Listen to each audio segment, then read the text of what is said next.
Hey guys, oh, I'm not centered. Hey guys, welcome to another live show, another live She Knows Arsenal. Make sure you guys are liking the video and subscribing to the channel on your way in. If this is your first time here, welcome, welcome, welcome. And most importantly, get into the chat and let me know what you guys are thinking about this most recent Arsenal transfer news. This is going to be a little bit of a mix of a show. I'm going to give you guys a quick rundown of where we are in every single deal. And then I kind of want to talk about this whole Gyokeres thing, because I do think it's a little sad that this is the first big striker signing or big forward signing that we're making in a while. And there doesn't seem to be like a collective excitement around it. It's very divisive and very split. And I think both sides have very good points. And I want to give my honest opinion on Gyokeres and also give you guys the opportunity to give yours as well. Um, because yeah, I mean, I envisioned getting these attack signings in and there would be like a collective like excitement around it. Um, and some people are over the moon and other people just seem to be very like against the signing. And obviously we have some huge drama queens in this fan base, and we're not really talking about them because they're completely unserious, but you know, I just fear that it's going to be a bit of another Raya situation where if he doesn't immediately hit the ground running or needs his adaptation period is going to be highly criticized, where if they really like the signing, they would give it time. I know how this fan base operates. They'll be pretending like they really back the signing, but in reality, they can't wait to say "I told you so." And so, yeah, it's not looking good. But we're gonna get into it, and then I also want to talk about Madueke and when do we start to introduce a little bit of copium into the diet. I think yesterday I wasn't prepared to talk about Madueke as a player. I just feel very underwhelmed by the idea of him being an Arsenal player. But at some point, we're going to have to talk about him as a player. Not just he's coming from Chelsea and we've been bantering him for years and all this kind of stuff, but like, really, how crap is this player? Is there any benefit to bringing this player in? How good is he? So I do want to talk about that and be, kind of give my honest opinion on Madueke as well as a player, not about the deal and not about the Chelsea of it all, but him as a player. And so, yeah, I'm sure that's going to be met with a whole lot of positivity. But I hope you guys are doing well. I hope you guys are enjoying your summer and touching a bit of grass, because it's, the sun is out, the women's Euros is on. You've got to enjoy yourself just a little bit amongst all this Arsenal stuff, right? So I hope you guys are doing well and all of that, because this community is about giving a little bit of fun to the Arsenal of everything. It could be a little bit stressful being an Arsenal fan. So hopefully I can do that for you guys. Let me just pull up the old Twitter and just make sure I have it up just in case anything happens while we're live here today. And yeah, let's go ahead and get started. So, um, let's get into where we are with all of the respective deals that we have on the table right now. I think that that's important today because there's been questions around like what's actually going on with Mascara and Norgard in particular. We've been talking a lot about Eze and Gyokeres and Madueke, but those deals are definitely down the pipeline, right? So with Gyokeres, just starting there, there's mixed reports on, Arsenal and Sporting are about 5 million euros difference, in their valuations. Sporting wants 70 and Arsenal wants 65. And so the deal is still going to get done. It's just, that last little bit of negotiation. And then there's also reports coming out now from other people, other sources, that the deal is done, so it's most likely going to get done. Obviously, never say never that it could break down in the last couple of minutes, but, Arsenal and Sporting are working to get it done. And I think what really gives Arsenal quite a bit of leverage. And I think what's actually pissing Sporting off is Gyökeres has basically told them he's not going to go anywhere but Arsenal. Once you don't have the leverage to try to, give him to other clubs or talk to other clubs, it basically means you have to deal with Arsenal. So you need to come up with, something with Arsenal. You need to come to a conclusion with Arsenal. And I also saw that Sporting are in advanced talks for a new striker, so it's going to get done. I know people don't like hemming and hawing about 5 million or whatever, but ultimately we have quite a bit of leverage here, so we're going to try to get it as low as we possibly can so that we can get other deals down the road, or get other deals down the line, so yeah, I think that one will eventually get done. With Norgard, on July 25th, the deal was being finalized according to David Ornstein, including getting the medical set up.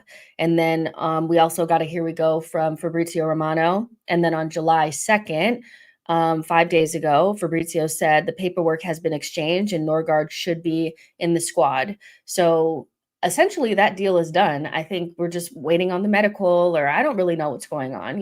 Nobody's really spoken about it in like a week. And so I thought he was like on vacation or something like that. So I don't know, I don't know, really what was really like the holdup or whatever, but paperwork has been exchanged and all that. So I guess we're just waiting to announce it, so there's that. On Mascara, Arsenal are preparing that final bid. The first one was rejected. Valencia want 20 million euros, and Arsenal's first bid was 15 million euros. So probably going to end somewhere in between. Again, the leverage that Arsenal has is that Mascara has already, agreed personal terms with Arsenal, only wants to go to Arsenal, does not want to renew. And so something needs to happen between Arsenal and Valencia. And so we have quite a bit of leverage there. And I know we're using it, 5 million here for Gyokeres and, 5 million here or there for Mascara is not a small amount of money. And I know people it's like, it's just 5 million, but like it adds up. If you give every single team an additional 5 million instead of negotiating it down, that could be 25 million down the line, so I think we have to keep that into perspective. Arteta, I think, really wants most of these players in by the Asia tour. No, I think it's like the 19th, the 19th of July. So we're on track for that. So I wouldn't worry too much about that. On Madueke, the first bid is being prepared. ESPN UK says that talks are going really well between Arsenal, Madueke, and Chelsea. And Fabrizio reported that there's a distance in the fee, but it's moving. Noni Madueke's deal is separate from Eze's, which has been reiterated multiple times. Arsenal are also in talks with Palace and Eze to complete a deal. Eze only wants to go to Arsenal, and we're seeking a structured payment, so we don't need to have a big sale in order to get him in. And so we want to do the 3 installments for the 60-something million release clause, which they said they were open to, and that's what Arsenal are seeking to do. So I'm thinking that one is going to get done. Rodrigo, there's no movement. Nothing is going to get done with that, or nothing will be clear until the end when they're out of the Club World Cup. So I think we need to be a little bit more patient on that one. So that's kind of where we are, with everything. So hopefully that gave you more clarity on where we are with every single deal. Let's see. Skill says better than Havertz. I can tell you that. Yes, Gyökeres is good enough, and we're going to get into that. Right now, like I said a couple minutes ago, I'm a little bit, and this is not to say that I feel like everybody should just get behind every single signing. I don't think that you need to be dishonest about how you feel about a signing just because he's coming down the line, right? Just because you know that you are going to get Gyökeres, but you wanted Sesko, doesn't mean you have to change your opinion on Gyökeres overnight. What I will say, though, is that it is a little bit disappointing that this is going to be a very divisive signing. you know? It is going to be one of those where there are gonna be camps, there's gonna be sides, there's gonna be lots of negativity or forced positivity. My honest opinion on the Gyökeres situation is that there are clear pros and cons to this player, and there are also major pros and cons to Sesko. Even though Sesko was the player that we went for, which I think ultimately the reason why we went for Sesko over Gyökeres in the beginning was that Sesko is younger, and Arsenal do have a lot of faith in Havertz, and Sesko has the higher ceiling. So Arsenal were going to go in that direction, use Havertz as they've been using him, and then kind of ease Sesko into the fold with the idea that he was going to be, his potential would mean that he would be something special in the next 2 to 3 seasons, right? It's a raw player that has a lot of potential. And so we're leaning heavily on potential here. But it's not a perfect signing by any stretch of the imagination. Our perfect signing was Isak.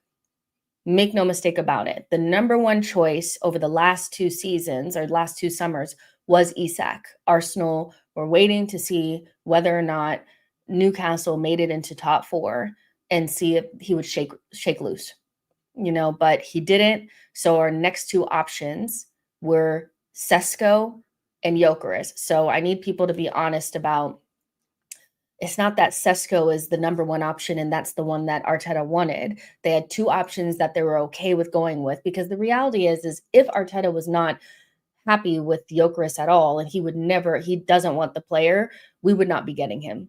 We'd be getting Ollie Watkins or something like that. He wouldn't even be on the list. Arteta's comfortable enough with the player for him to be on the list. Go for Sesko first. That didn't work out. We were simultaneously working on Gyökeres. We fired on that one because Sesko we've been priced out of the Sesko deal. Speaking on the Sesko thing really quickly, anybody who felt like Sesko was such a perfect option or such a slam dunk that we should have been paying 90 million for him, which is what's come out from the Slovenian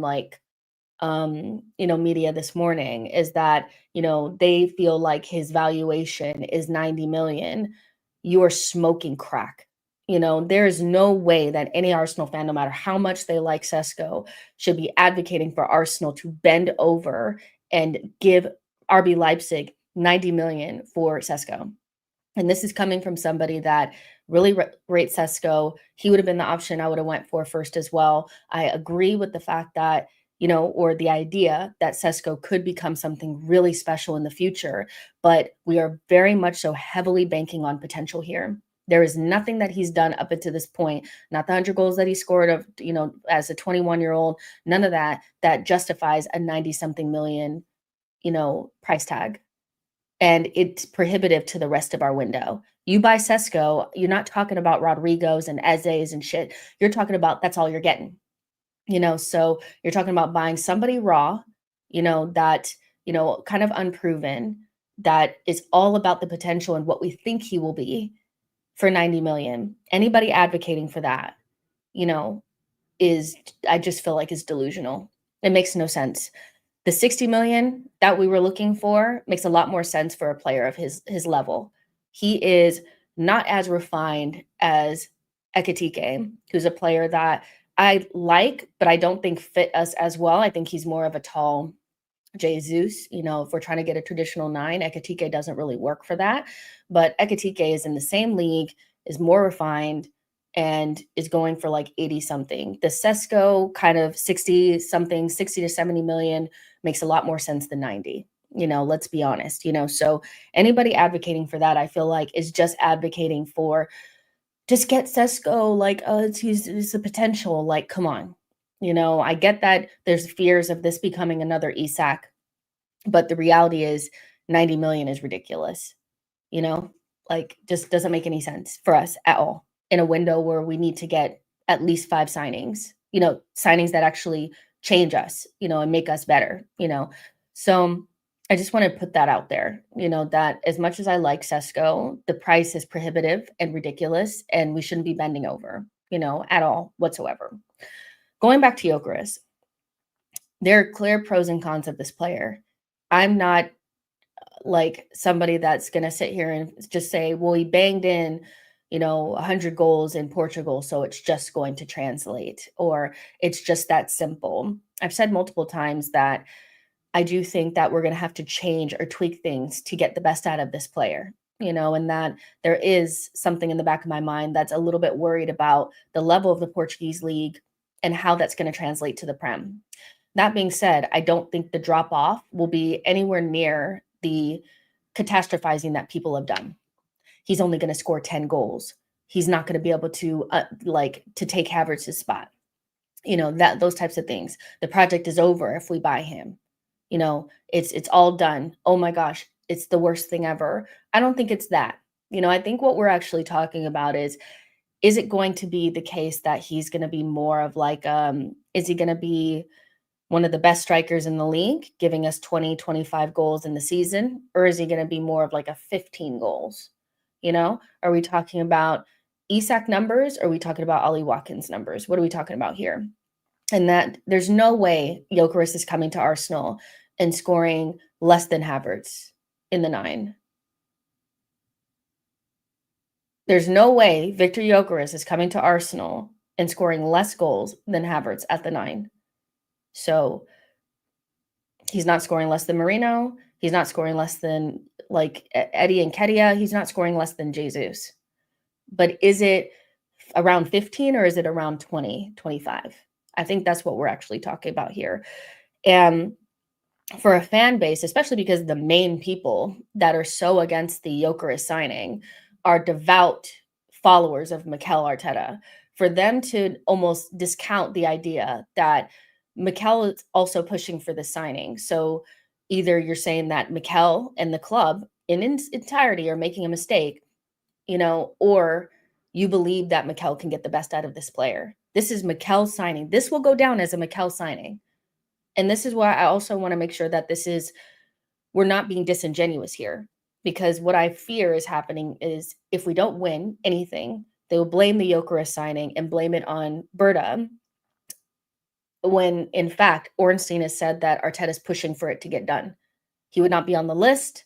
We would not be pushing to get it done if Arteta has not signed off on it in some capacity. It may not have been his number 1 choice, may not have been a number 2 choice, but he's comfortable enough with Arsenal spending a good chunk of their budget on this player. So he must feel that he's a good enough coach to tweak his system and get the best out of this player.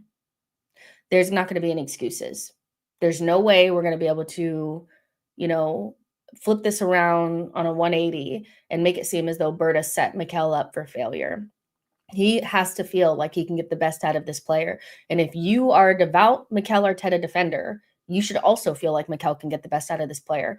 And the best out of this player is not going to be somebody that scores less goals than Eddie Nketiah, that scores less goals than Gabriel Jesus, that scores less goals than Marino, that scores less goals than Kai Havertz.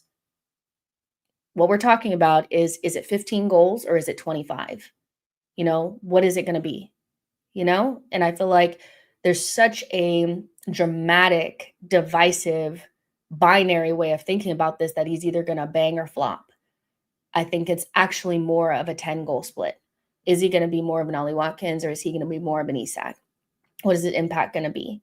And so, yeah, you don't have to love the Gyokeres signing, but you don't have to pretend like he's going to be worse than Eddie Nketiah. When you say that he's maybe going to score 10 goals, you're telling me that he's not as good of a finisher as Gabriel Jesus. And he's one of the worst finishers along with Kai Havertz in the Premier League and has been over multiple years. So they've shown up on those lists multiple times. We're not talking about a player that's in Portugal scoring, 15, 20 goals. He's scoring like fucking 40, so what are we talking about here? I also think that Gyokeres suffers from aesthetic bias, that he's rough around the edges. There's not refinement around this player. He's hardworking. He reminds me more of like a Vardy type of player, where he's not aesthetically pleasing to the eye whatsoever, but he's a fucking menace. He is a nuisance, and he's somebody that's going to get under the skin of a defender. Is he perfect? No. Is he necessarily like skillful or slick? No. but he does suffer from aesthetic bias.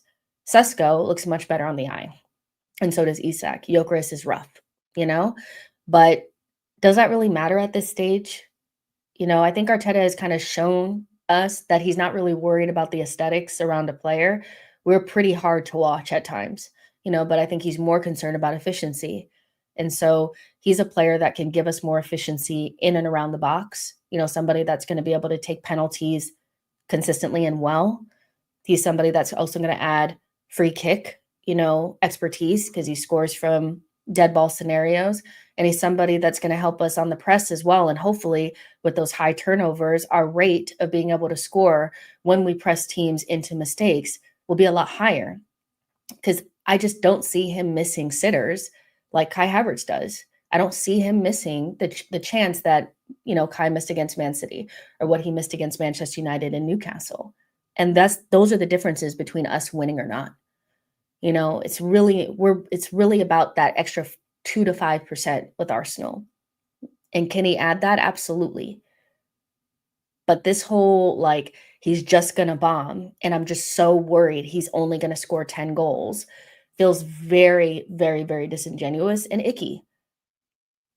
It feels like you're more concerned about Sesko coming in because he's going to allow Havertz to continue to start and also give an excuse, and bringing in somebody like Gyokeres really does kind of threaten Kai Havertz's spot, but also puts more pressure on Mikel to make it work tomorrow, right now. He has to be able to make this signing work. It's his signing at the end of the day. May not be his first choice, but he has backed it to a certain extent. Enough where Berta would feel comfortable pushing this deal over the line. So there's no way to wiggle around it. If you're trying to find an excuse or you're trying to have your get out of jail free card, if we don't win something, it's not going to work this time. Got to make it work.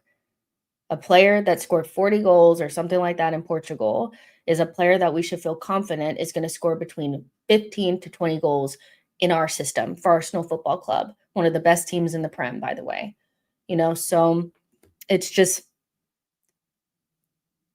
I do get the concerns and I have them, which I've already said. But I think we're more kind of talking about, is it 15 or 25 goals, not he's going to score 10 or be worse than Nketiah or Jesus or Havertz. We have some of the worst finishers in the Premier League. You're giving them way too much credit and you're being way too harsh on Gyokeres, I feel. So somewhere between there. Definitely somewhere between there.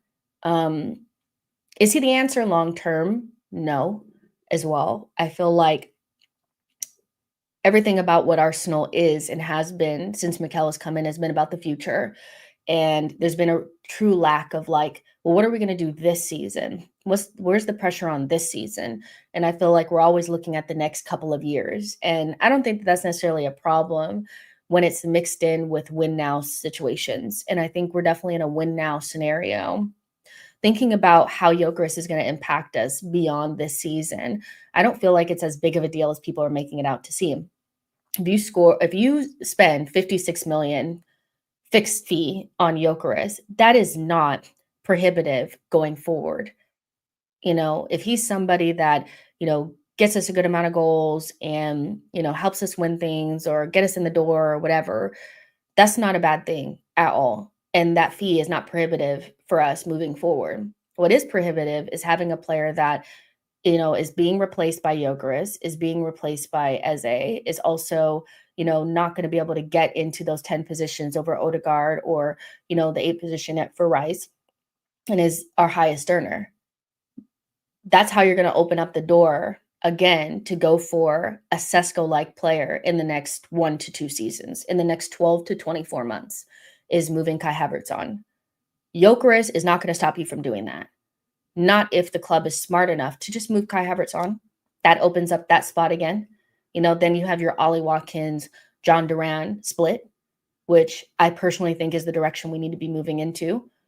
Just because you don't get Sesko this summer doesn't mean there's not going to be any other good young strikers coming through, So it's not gonna stop us from doing anything long term. It's not gonna, it's not gonna make it so that the future of the club is gonna come tumbling down. It's not gonna mean that we can't be in line for the next, young, good striker to sell Havertz.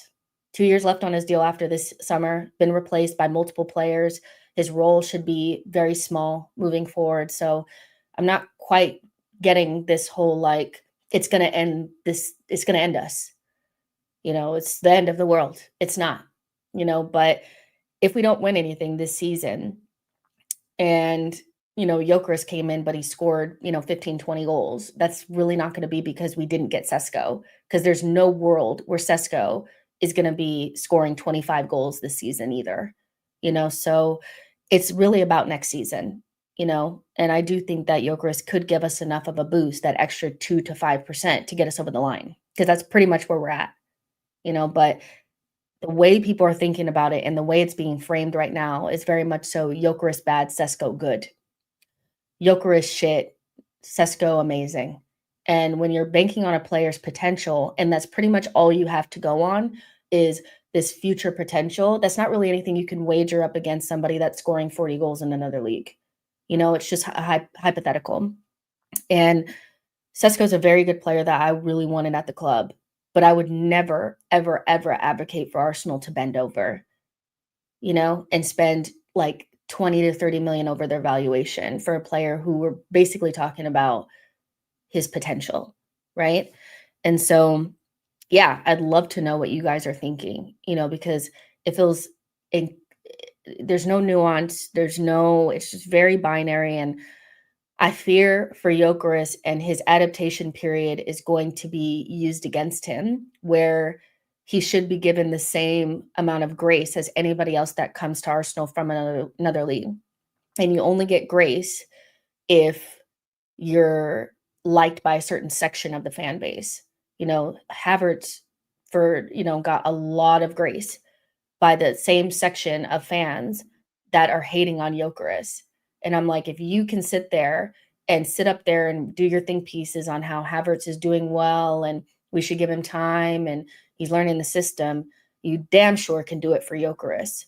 So I really don't want to hear any bullshit about, yeah, but he was supposed to hit the ground running. Well, if he's supposed to hit the ground running, then why didn't you expect the same out of Kai Havertz, who came from literally this league?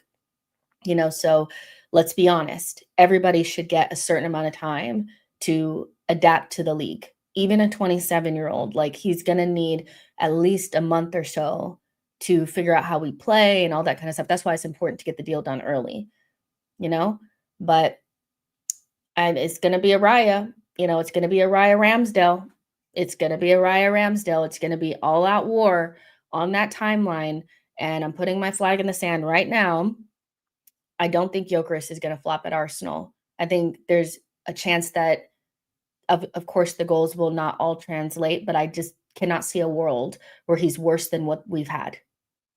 What we've had is just so shit that I'm really not trying to hear anything about Gyökeres right now. We have some of the worst finishers in the league. Let's be serious. Jordan says he definitely won't. Agenda pushers will be on overtime to push this Sesko was better agenda. He'll get grace the first time he hits the celly. They'll be sold. Fact, Havertz is still younger than Gyökeres. That's funny. We heard Berta and Simeone built a productive relationship. I like the direction of Berta having a final say. I just think that, like, we need, when you get like information from reliable sources that Arteta is involved in all of these signings, we have to come to the conclusion and realization that he is involved. Like, he is saying yes to some of these signings, and he's definitely said yes to Gyökeres. So he clearly backs himself to make it work. And I don't even feel comfortable saying make it work, because it makes it seem like he's a dud that we have to try to like we're dressing up a pig or something like that to try to make it look nice. I don't really think it's that, but Berta and Arteta are working together, and I think that they're working through several options. And Sesko and Gyökeres were negotiated the same, at the same time. I think there's enough confidence that Gyökeres will work at Arsenal from the board. And Arteta definitely feels like he can work with this player. This is too big of a purchase and too big of a season for him to put a check mark next to somebody that he feels like is going to be basically working against him. So back your manager. If you think Arteta is this wonderful coach that gets the best out of his players and has made Saka better, has made Martinelli better, made Havertz better, then why are you acting like he's not going to make Gyokeres better? And I know that Gyokeres is 27, but what I mean is there's a difference between developing and, in my opinion, platforming. Developing is like making the player better. Platforming is changing your tactics and just tweaking things to make the best parts of a player shine and the flaws of a player go down. And we've seen Arteta be able to do that. And the best example of that is Granit Xhaka. Nobody prior to Mikel could platform Granit Xhaka properly. And he got a good payoff from Xhaka, who is not young. Granit Xhaka was like he had to be like 20 by the time Arteta came in, right?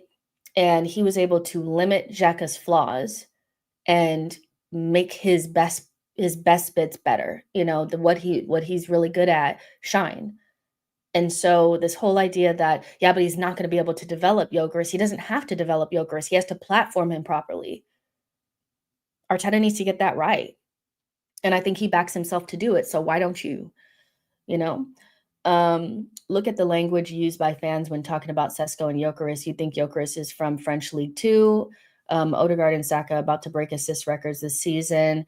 I even love it that way people are demeaning Victor Gyokeres. No pressure on, and he will bang goals and prove doubters wrong. He'll hit the ground running. I would have gladly taken either, but Gyokeres was always my first choice. Why I'm so excited. Chris says, very binary, our fan base, surely not. We are not united, and let's keep it that way. That is not in Arteta's control. Nuance. Berta will not extend Havertz. Remember, before Berta arrived, the club planned on extending Trossard's contract. Berta threw cold water on that. Also, GJ9 is also going next season, and he is a high earner, so that will free up for the next 12 to 24 months. And that's why I'm saying, like, this whole, it's giving telenovela. It's giving,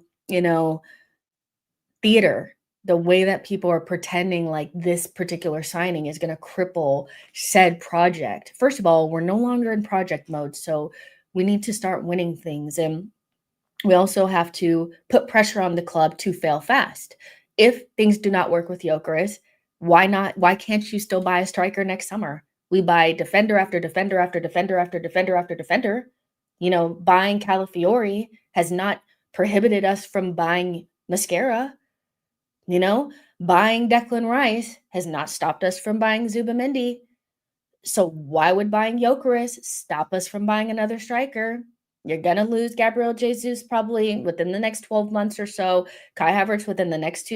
If they don't extend him, and they shouldn't, they should be moving him on. So let's not be so dramatic. It's not going to cripple us. It's not going to cripple us. And basically, you are kind of looking at it from like one season right now. What are both players going to give us this season? Sesko, I don't know what he would have given us this season, but I do think he would have scored goals 100%, off of the bench. But do I actually think that Gyokeres is not going to score any? No. I think they're both would have and will, in Gyokeres's, point, is going to contribute in some way. It could be varying degrees, but he's definitely going to score goals. Like, come on. No complaining, considering how Havertz would hesitate to shoot, but don't want him to shoot if he sees Saka open.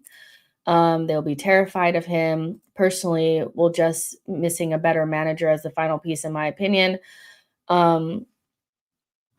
15 out of 26 for Sweden, way better than Isak for Sweden, and 6 in 8 in the UCL. 50 plus goals last season, but yeah, let's spend 90 million for a second best striker at Leipzig who scored 13 goals. Sesko does not strike fear in anyone. Arsenal have been in win now scenario for the last 3 years. Our window of opportunity is closing. We're going to get his best 3 or 4 years at his prime, fine by me. I like his determination to join Arsenal. That's already a bonus. He's a proven goal scorer, and I think he will light it up at Arsenal. One of the few weaknesses I see with Gyokeres is sometimes a team is open for a tap in and he ignores them and shoots. Could definitely use that in this team. With a team like Arsenal that creates opportunities, Gyokeres may score 25 goals. And I think the biggest thing is, how do we get the best out of a player that thrives so much on the counterattack? I actually think that's more of a maybe concern than is he going to score goals, because is he a good player or not? I actually think the stylistic thing is actually more of a concern than his actual level. If does that make sense? So um hold on real quick.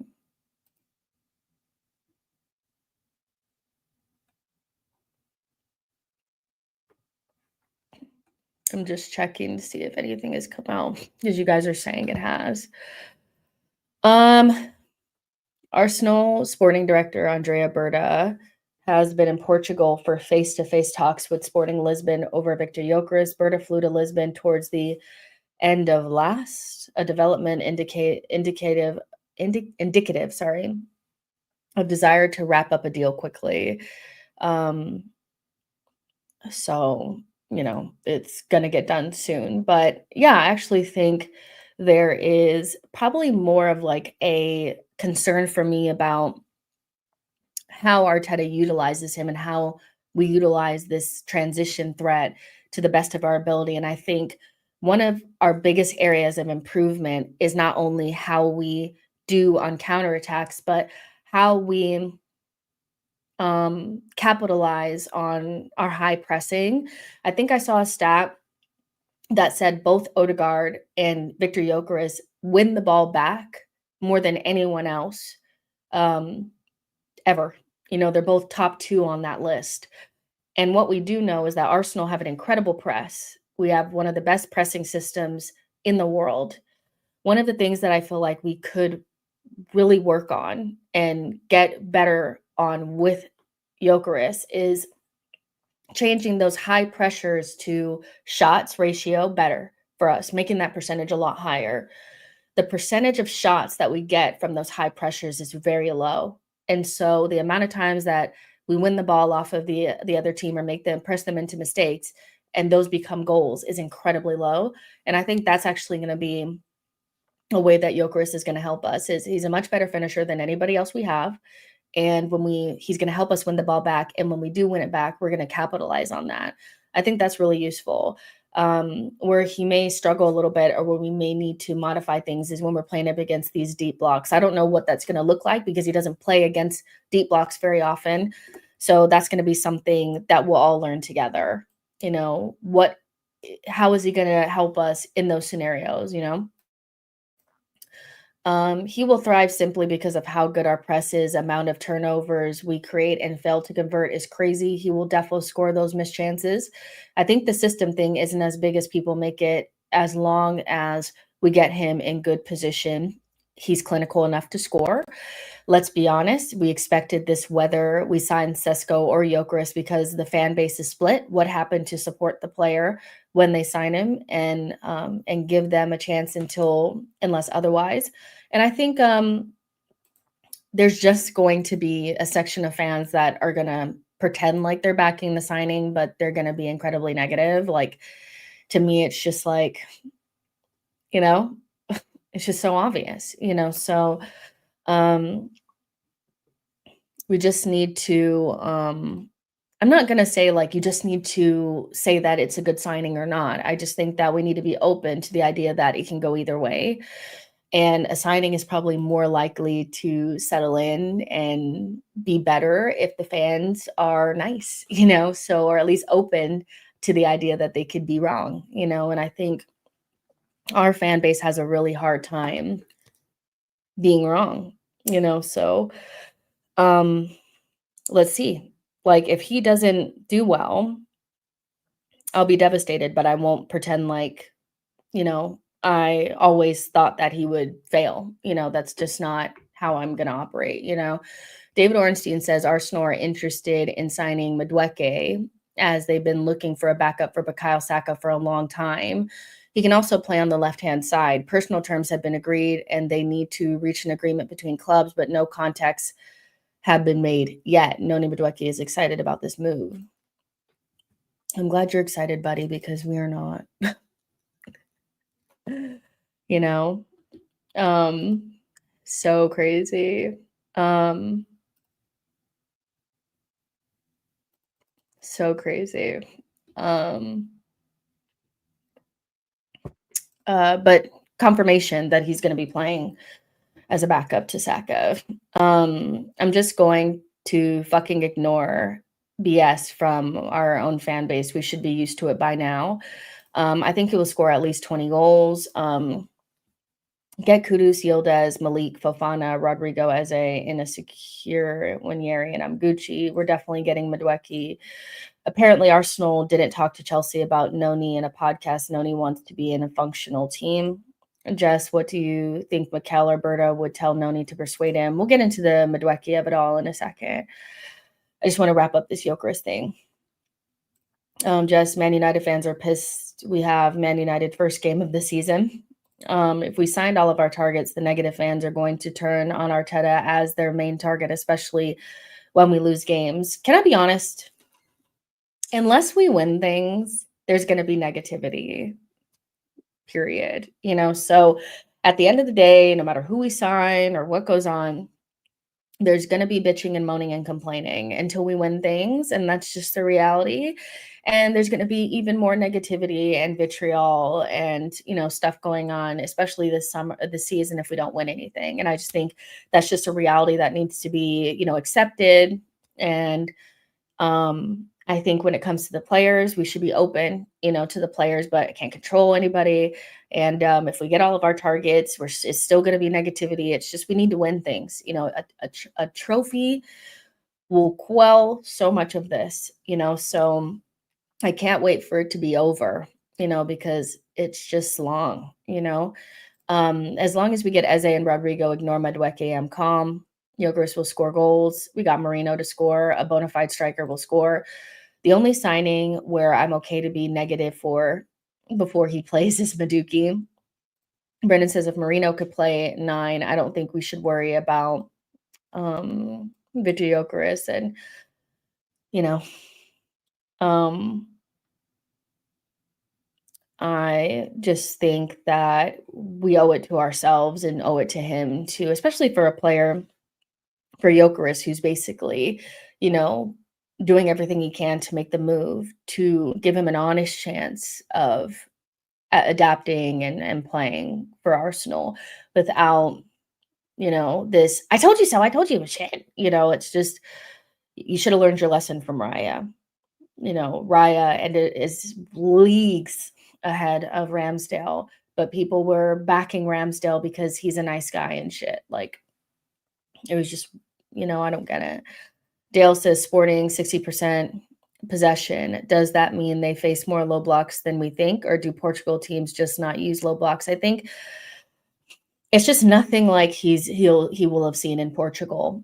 I think having possession, I would imagine that Liverpool have a lot of possession, but when I watch them play, I just don't see them have to go up against the deep blocks that we go up against. I just think it's a completely different thing when you have all 11 men behind the ball. So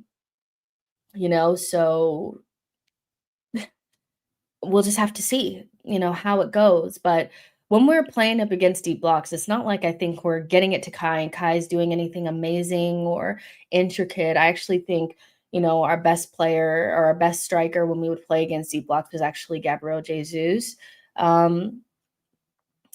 So yeah, I think, what is Kai Havertz doing against deep blocks that's actually helping us unpick them or, making them better? Because last time I checked, we drew so many games last season because we couldn't break it down and he played, so I'm not really getting it, but yeah, um,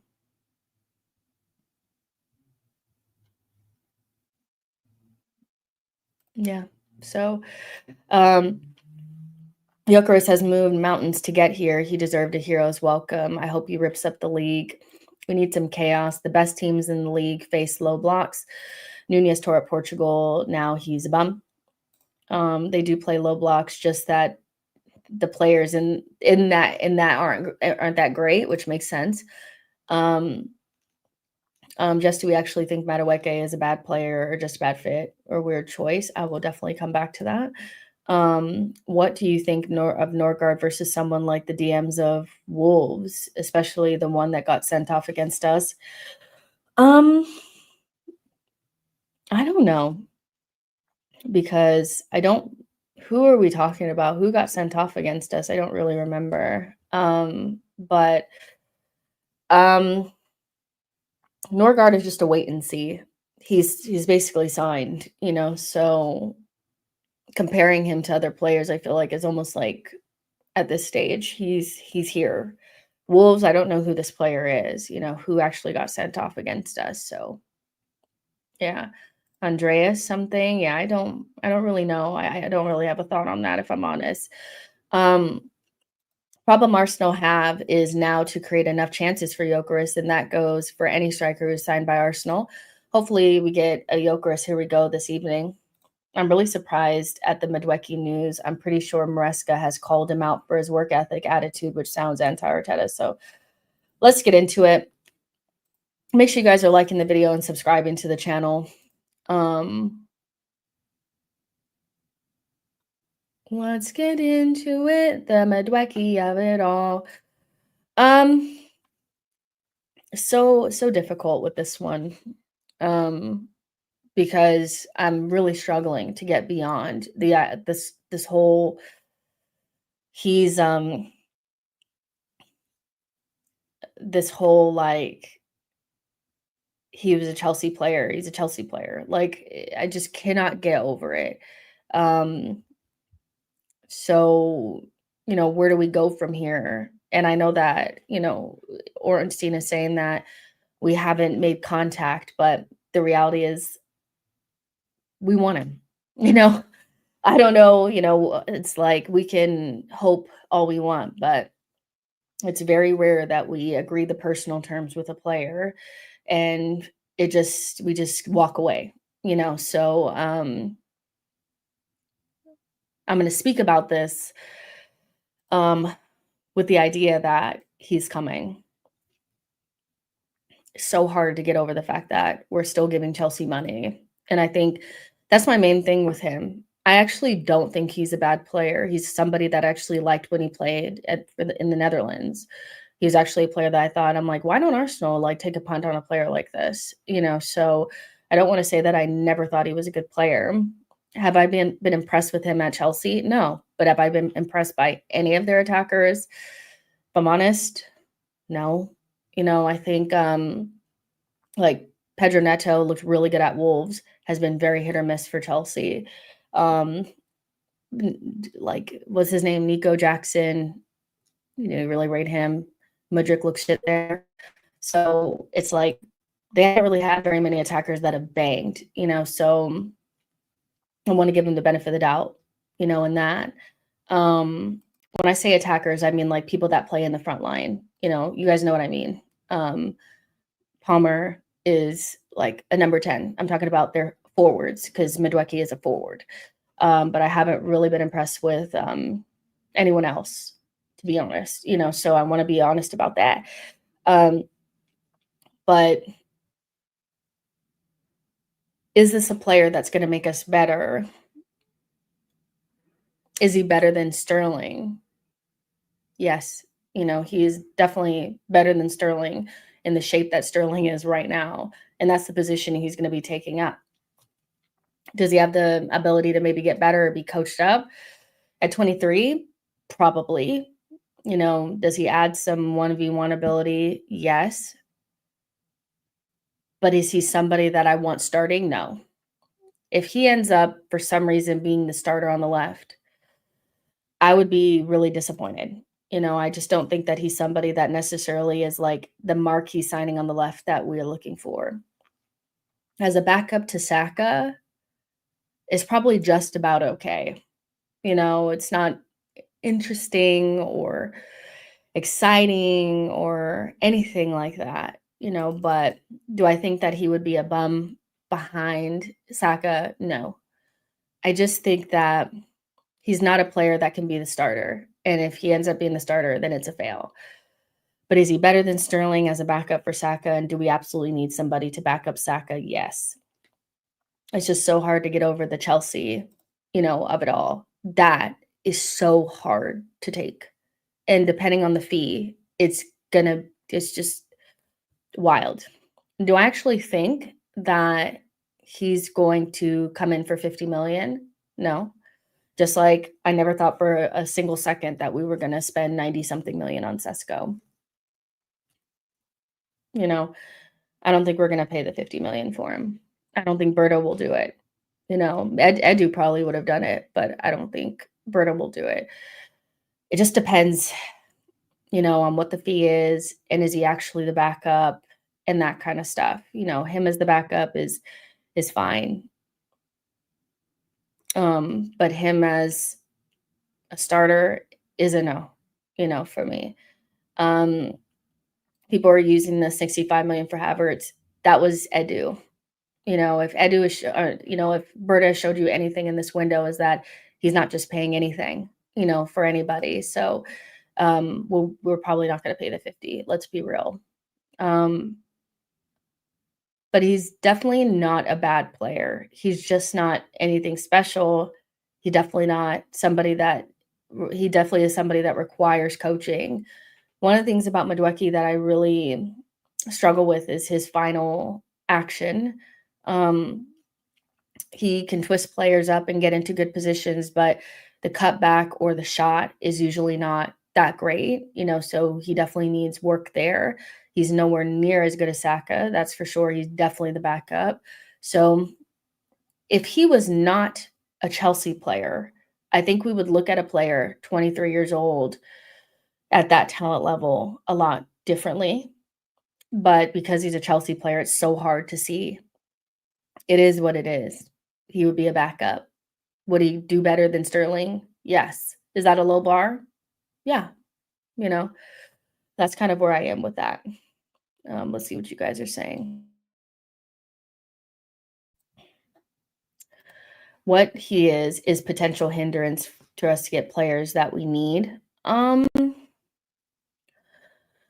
mean, I guess if Ornstein and Fabrizio got all the information wrong, then I would imagine that would be true. But, I think they've said more than enough times that he's not going to block anything else that we're trying to do. So, yeah.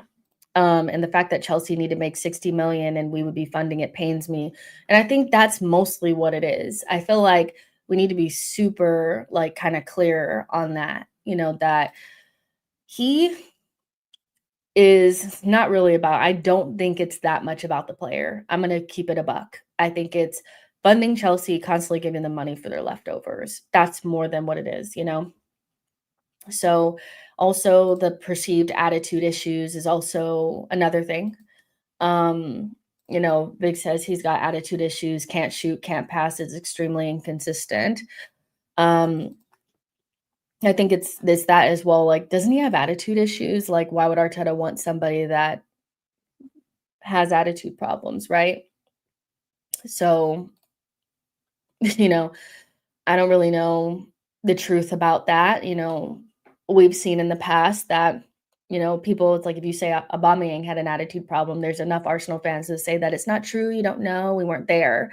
So I think you have to apply that to any player that's said to have attitude problems. Cherki was meant to have attitude problems and City had no problem signing him. So, sometimes you have to take that kind of stuff with a grain of salt. To me, the attitude problems are kind of there, but it's mostly the Chelsea part. It's just the Chelsea, I'll be honest with that. I'm just not mature enough to be able to overlook that. If he is coming straight from PSV and he was the exact same player, I think I'd be down for it because that's really no different than bringing in Bakayoko, and a lot of Arsenal fans would take Bakayoko. I just it's Chelsea. Just to give you guys also, like, Arsenal will complete the signing of Norgard in the next couple of deals after agreeing a deal for 15 million with Brentford. So just to give you guys that. But is he the worst player in the world? No. Does he have like potential and upside kind of at a certain fee?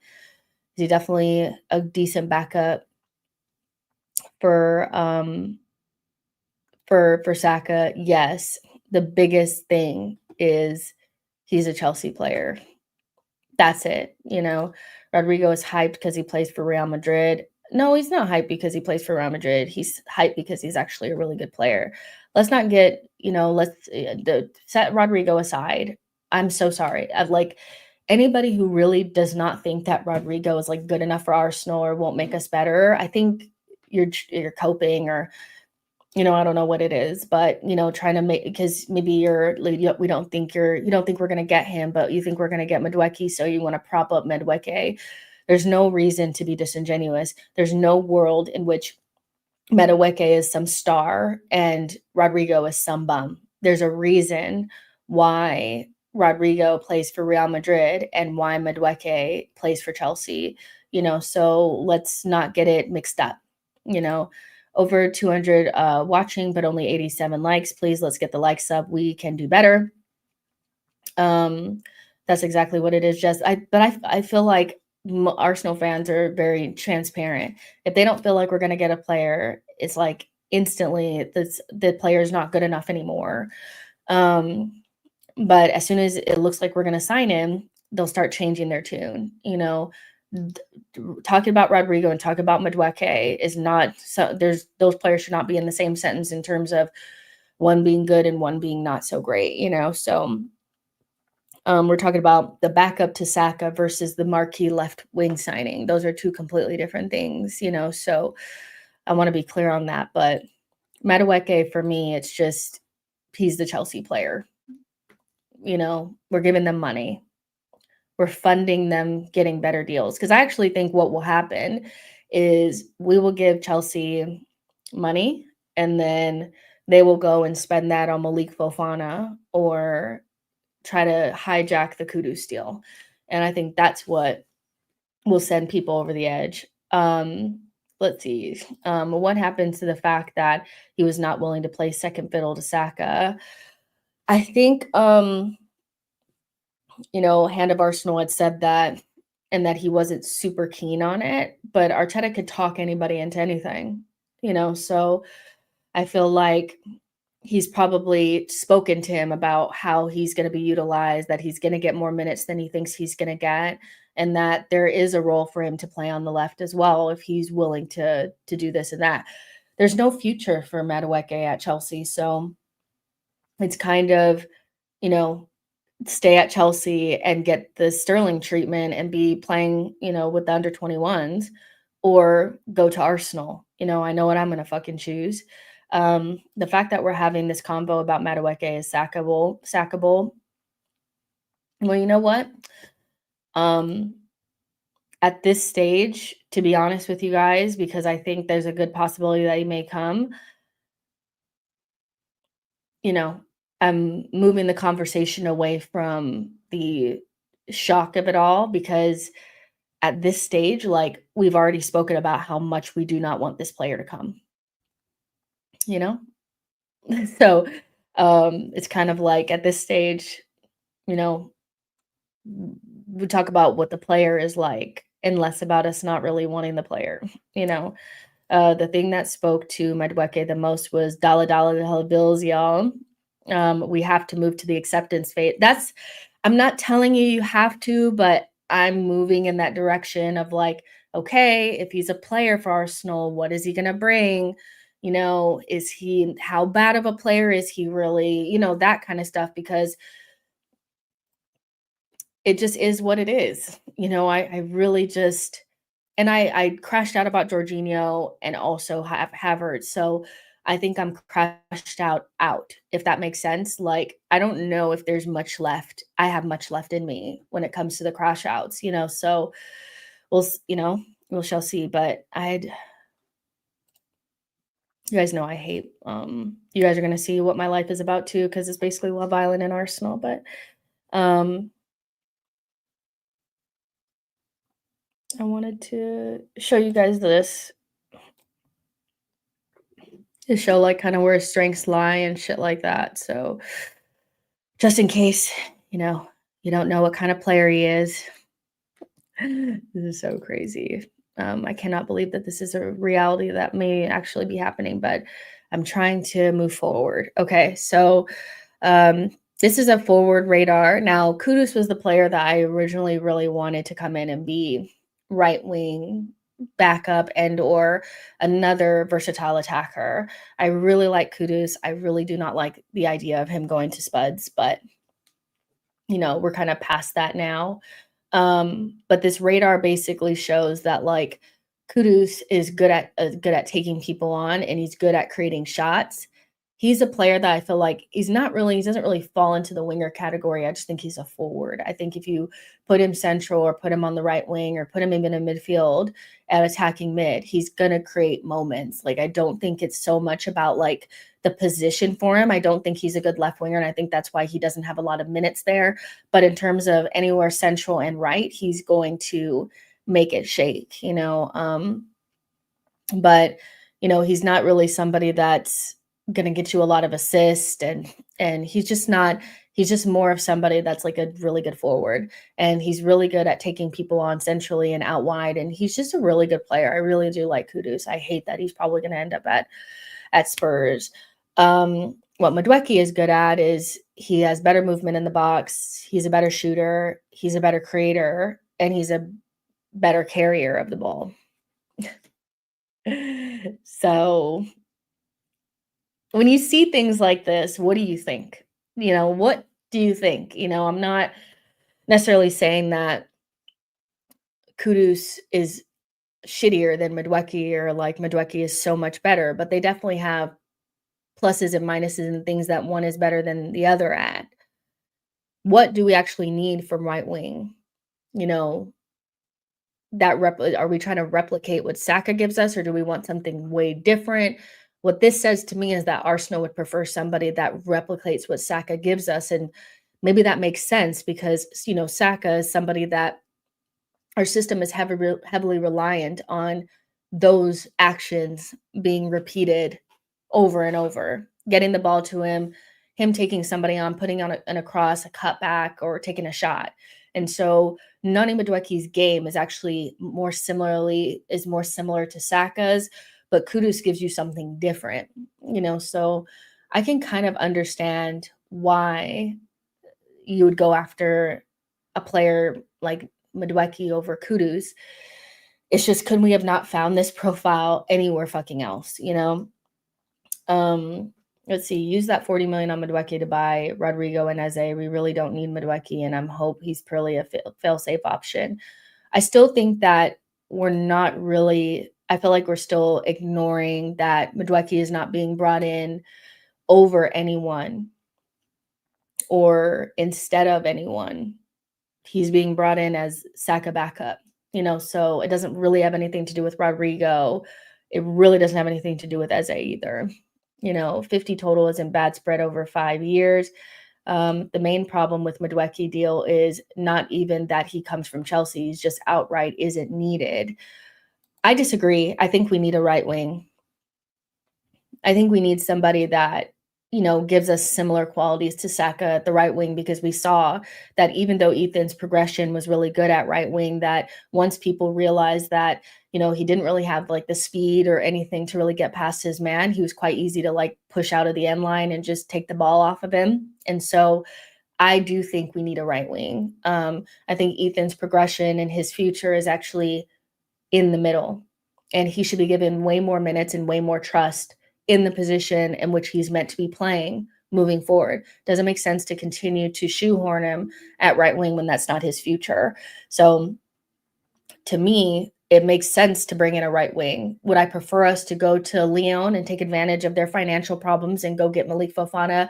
Yes. Would I just about prefer Bakayoko because he doesn't have Chelsea stink on him? Yes.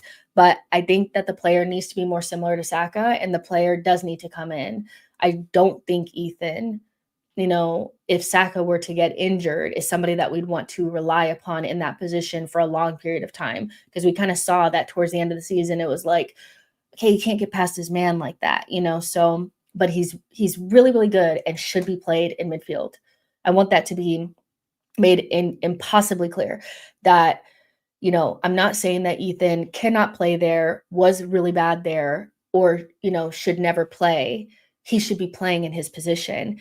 And to me, there's more than enough minutes in those attacking mid positions if Arteta trusts Ethan. I think the other thing is people do not trust Mikel to give Ethan minutes at the 8-9, or sorry, the 8-10. So they want the spot open behind Saka so that there's a guarantee for Ethan to play.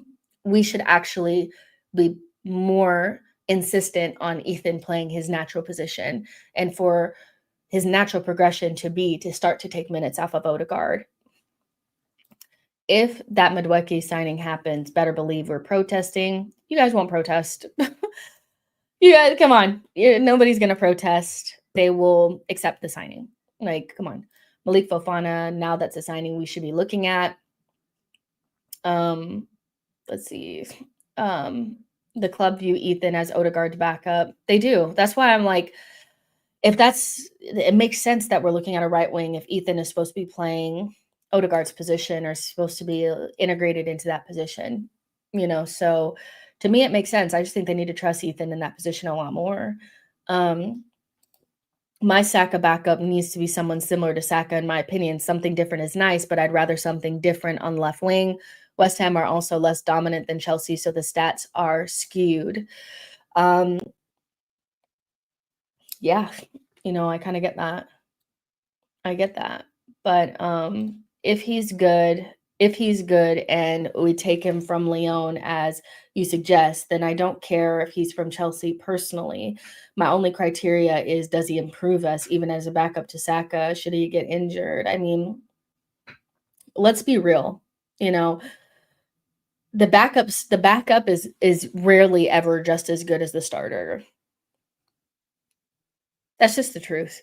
I think what you want is, if the person were to get injured, that the person that steps in is good enough to make sure that you maintain a certain level. There's no world in which our backup is going to be as good as Saka. It's not going to happen. So we saw what it was like having Sterling as the backup. It meant that we needed to put Ethan in that position, which was, ended up working out for us, but wasn't the original plan. So I think you want somebody who is at least a top 4 Premier League standard winger that you can rely upon to come in. And I think he's just about that. But is he like going to be taking Saka's position? No. And I don't think anybody would anyway. You'd have to sign Salah, so to be fair to the club, our first choice for Saka backup was Mbomo, who wanted to be a starter. Exactly. Madueke is the key viewer of the attack. I know that, Jess. That's what I mean. Does he do a credible job if Saka is injured? I'm not expecting like for like. Kind of think he does. I know that that's probably going to be like, Jessica, no, like he's shit. But I don't believe Madueke is shit. My main issue is funding Chelsea further. I don't think he's shit. I just think it's so annoying giving Chelsea money. That's my main problem. How do you feel about Ethan not extending his contract because of lack of minutes? A lot of people feel he's ungrateful, but to me, that's a good sign of him having standards. I think he's going to sign a new deal. And I don't actually think it has anything to do with minutes. I think it's more about money. But I don't think it's, as if you have good players, it's very rare that they just sign whatever goes in front of them, I feel. I think to a certain extent, you expect them to demand certain things. And, as long as it's not crazy, that makes sense, so I don't think there's anything wrong. I don't have any, I'm not mad at Ethan for wanting clarity. I would expect that pretty much from anybody. So yeah, I think the club are low key scarred from last season and maybe trying to cover all bases. And I don't think we would have that big of a problem with the signing if he wasn't from Chelsea, I'll be honest. If he was coming from another team, I think people would be okay with it. Last season, we literally had Sterling. Um, Garnacho or Madueke. I mean, Madueke, I think Garnacho is horrendous. Arteta has subbed Odegaard multiple times. He has been subbed off after playing rubbish. Eze will take his place if he doesn't step up. I think Ethan will take his space, to be honest. What what's there to be scarred from last season, though? Not having suitable backup for any of our attacking positions, going down to the fact, like going literally down to the studs where you had to put in Marino and you couldn't even rely upon Sterling. So you had to put Ethan in that position. I feel like that pretty much scarred us all. Madueke is exactly the same as Bakayoko. Sorry, I don't know why I keep clicking this. Madueke is exactly the same as Bakayoko. We need Rodrigo and Eze. I mean, yeah. I'm just going off of what, Ornstein has basically said, and Fabrizio and everybody else has said that this signing doesn't mean anything to those signings. So until further notice, I'm not going to be like yelling about it. It's like, if this is Saka backup, then it's Saka backup. It's just annoying where he comes from. But management opted into that. You can't get scarred from managerial decisions that weren't forced upon anyone. That's crazy. I mean, but I think you get what Shamaria is saying, that they want to make sure that it doesn't happen again. So whether it's their fault or not, I can be scarred from decisions that I've made in the past. If I got into a bad relationship with somebody that had clear red flags, even though it was my fault for not seeing those red flags, I'm still probably scarred from it. So I want to make different decisions. So, I don't necessarily feel like Arteta or Arsenal are not, like, what are we actually saying here? That they should just, because they made the decision, they shouldn't make changes and try not to let it happen again. I don't get what you're saying. Chelsea are signing all these players and no one is saying much. Arteta emphasized on us needing firepower this season. So if we sign 2,000 forwards to win the league, so be it. The amount of players Chelsea buy, you're going to sign multiple players. We built the city on rock and roll. We need more cowbell. Okay. So yeah, I think ultimately this is a player that, just like Gyokeres, is going to divide a lot of opinion, but he's probably not going to divide that much. It's like it's just a not even divisive, actually. It's just a signing that is not going to get backed whatsoever. Now I do find it funny that, there were certain sections of this fan base that as soon as Kai became an option, and it looked like it was going to get done, they started backing it and, saying that it could work. And, in midfield, it is perfect for that left eight. But they're not doing the same with Madueke. I do think that's interesting. But either way, Arteta wants him, or else we wouldn't be trying to get him. So do you believe Arsenal signed 4 attackers? I think they're trying to. Do I think that they'll get it all done? I don't necessarily think so. I think maybe 3 will get done, but yeah, I don't really I won't begrudge the club for trying to do more than what we expected. Because at the beginning of the window, we thought 2 attackers and now we're at 4 and people are like, we're never getting 4. It's like, well, we thought we were getting 2. So like, come on. Yeah, this club is known to be reactive instead of proactive. I mean, I'm not going to be upset, with Arsenal for trying to do more and to try to be proactive. They made the mistake and it was on them, but like, that doesn't mean that you shouldn't try to do better. Like, signing Fofana is more completion or more completion for Ethan, more competition for Ethan. I honestly think Trossard leaves. I do as well. I still like Havertz as a midfielder much better than up front, to be honest. Horrible up front. only man that lap up stats that can tolerate Havertz up front. Arteta's priority has never been attackers but defenders. Madueke only makes sense if we get Rodrigo and Eze done. And I just listen. He's a right winger that can also play on the left, so I think Arsenal are trying to cover their bases just in case they cannot get Rodrigo. I think that to me feels pretty clear. We just have to hope we get Rodrigo too. When Gyokeres, Zubi, and Eze, we have a real chance to win the Prem or CL, and we've signed more goalkeepers than forwards under Mikel, just competition for places, and our forward line is positive at this point. Yeah, I think it's going to take a lot for me to, I think, come around to Madueke if he does get signed.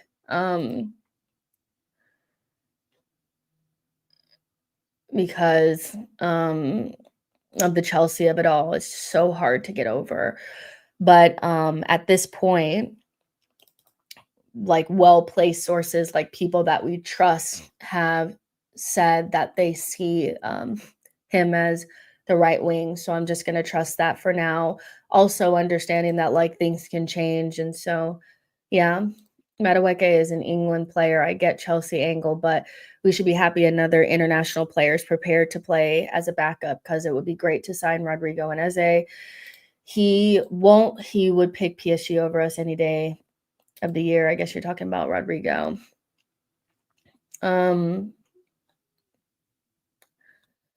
Yeah, I mean, the Rodrigo thing is, if you don't think we're going to get him, then why are you guys acting like you're mad about him? I think the only people that should be, upset if we don't get him are people that believe that we can, so I just want, if you don't think we can get him and you don't think he'll ever choose us, please don't come back being upset if we don't get him because you never thought we were going to get him to begin with. I actually think we have a good chance of getting him. So, yeah. I do hope they prioritize Eze now, which I do think that that's what they're trying to do. They're in talks with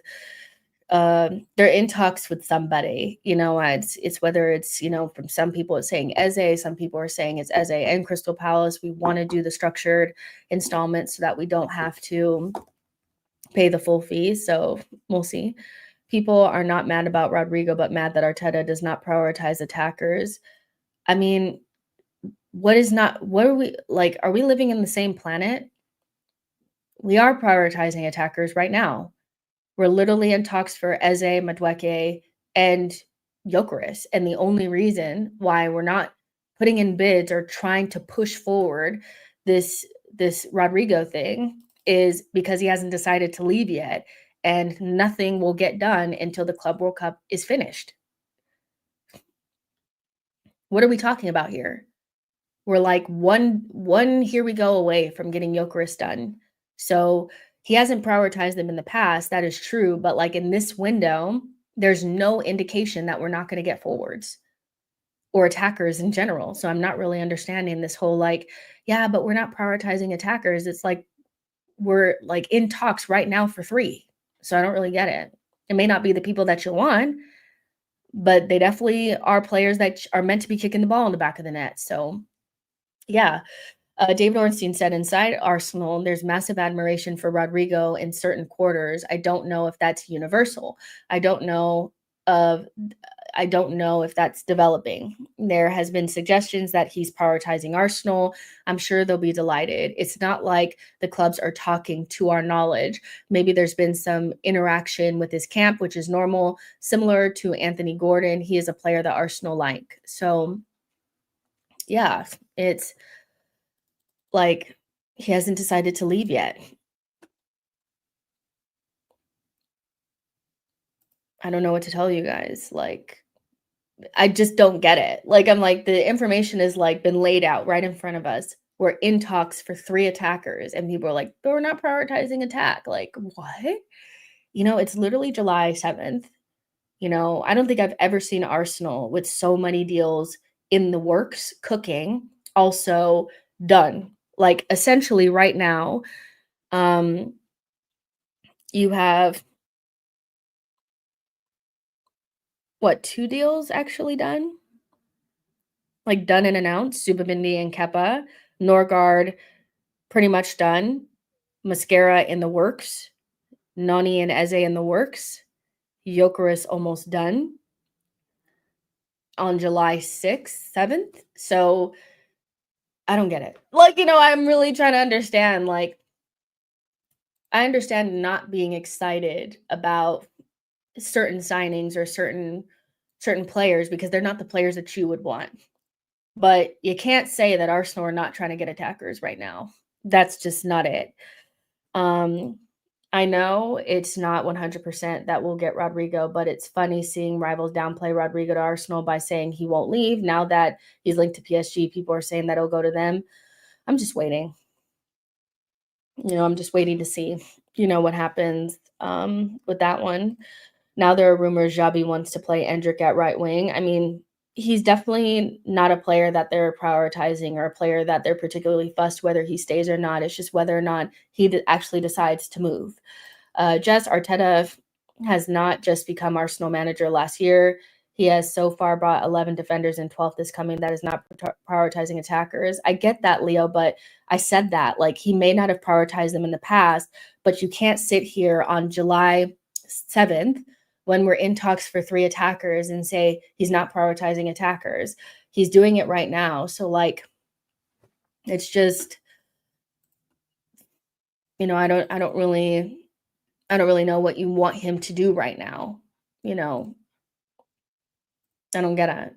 We better get Eze in. I'm crushing out if it doesn't work out. We're getting Rodrigo, said it for weeks. Some fans just want to be right more than the club succeeding. Why would you go from a bigger club, Real Madrid, to PSG to not know where to start? Basically the same thing. Idiotic. I agree. Rodrigo to the carpet. Leo says Intox is not the same as buying players. And if that's your mindset that you're going to ignore all the information out there and the fact that Berta is literally in Portugal right now trying to get the deal done, then you're just somebody that even when we do sign the attackers, you'll probably still have something to say. There are just some people that anything negative happening, they harp on it, even if it hasn't happened yet. But anything positive happening is like they're blind. They're like Sandra Bullock, with that bandana over her eyes. Like, you're just somebody that will never accept that Arsenal are doing things that are positive at all. PSG links are definitely just waffle. It makes no sense. I just think we have to wait it out. I think the uncertainty around a player coming is making people lose their shit when there's nothing to lose your shit about yet. He hasn't decided to leave. Nothing will happen until the Club World Cup is over. There's no reason to be spinning in circles over something that we can't literally do anything about right now. We've registered interest. We've spoken to his agents. I don't know what you like. I don't know what to do. Rodrigo, don't get cold feet, brother. Even Endrick gonna play in your spot. I just can't trust the board to get Madueke, then still get Eze and possibly Rodrigo. And that's fair. Not trust, but to pretend like we're not actually in talks with these players are two completely different things. Like, we're getting attackers. Like, it was just a day ago where people were saying that they didn't think we'd get a striker because nothing was happening with the strikers, just for us to be in advanced talks with Gyokeres like 2 hours later. Like, I think we have to accept that just because we don't know everything doesn't mean things are not happening. And when reliable people are saying that things are happening, they probably are, so sorry, you don't have to make yourself sick over, everything. Top players are always sought after. It's normal. And I agree with 110% that good players like Rodrigo are going to have several suitors. So you're going to have to convince him. You're going to have to deal with the links to other people. I think Arsenal fans just want us to register interest and for them to be in the shirt tomorrow. And that's just not how it goes, so I don't know. How close do you think Gyokeres is to joining? Very close. I mean, I think it's pretty much like, it's like 95% done. Does Xabi have the physicality to beat up Rodrigo to prove he doesn't want him? Just forget fans like this. They're bad for your chakra. They're not bad for my chakra. I'm just like, I try to straddle the line between, trying to be realistic and understand that things are ever moving, so nothing is ever set in stone, but not wanting to be negative for negative sake. I feel like that makes you sick, you know? So, hi Jess, I wonder why we are nagging about okay, I don't want to talk about that. I'm sorry. No offense. I appreciate your comment, but you know, there's no reason to even bring that up right now. Josh says, Turkish said it best. How can we be waiting for the Club World Cup to end to talk to Rodrigo, but be in advanced talks with Madueke, who is also at the Club World Cup, because he hasn't decided to leave yet? I don't know what you're saying. Like, Turkish has not said it best. You know, Turkish was yelling at the top of his lungs about nothing happening with the striker, only for Egg to be on his face like a couple hours later. So he hasn't said it best. Every situation is completely different, and Madueke is being pushed out. Chelsea are also actively doing business while in the Club World Cup. They got Jamie Gittins done and João Pedro done while they're at the Club World Cup. So they are actively doing deals right now. Real Madrid may just have a different way of doing things. Maybe they don't actually feel like they need to be doing anything right now while they're in the middle of a tournament. I also read that Rodrigo's camp does not want any negotiating to happen until the end. So again, you didn't eat that. You know, it doesn't make, come on. You know, it's like, how many times do you need to hear that Rodrigo doesn't want to talk about anything until after the Club World Cup, and Real Madrid are not doing anything until he wants to go or he says he wants to go? How many times does that need to be said before you just accept that just because things are not going in your order doesn't mean that they're not going? You know, I just don't really get it. Not everybody is the same. You know, it's just so strange. I'm sorry, but what does Turkish know? Chelsea are more open talks for Madueke than Real Madrid are for Rodrigo. That's probably why the Club World Cup is blocking the deal. Turkish is just a fan. But also, let's not pretend like the magnitude of these deals are not completely separate. Madueke is not anywhere near as big of a deal as Rodrigo. Rodrigo leaving Real Madrid is going to be the biggest deal of the summer outside of Wirtz. It will be the biggest deal.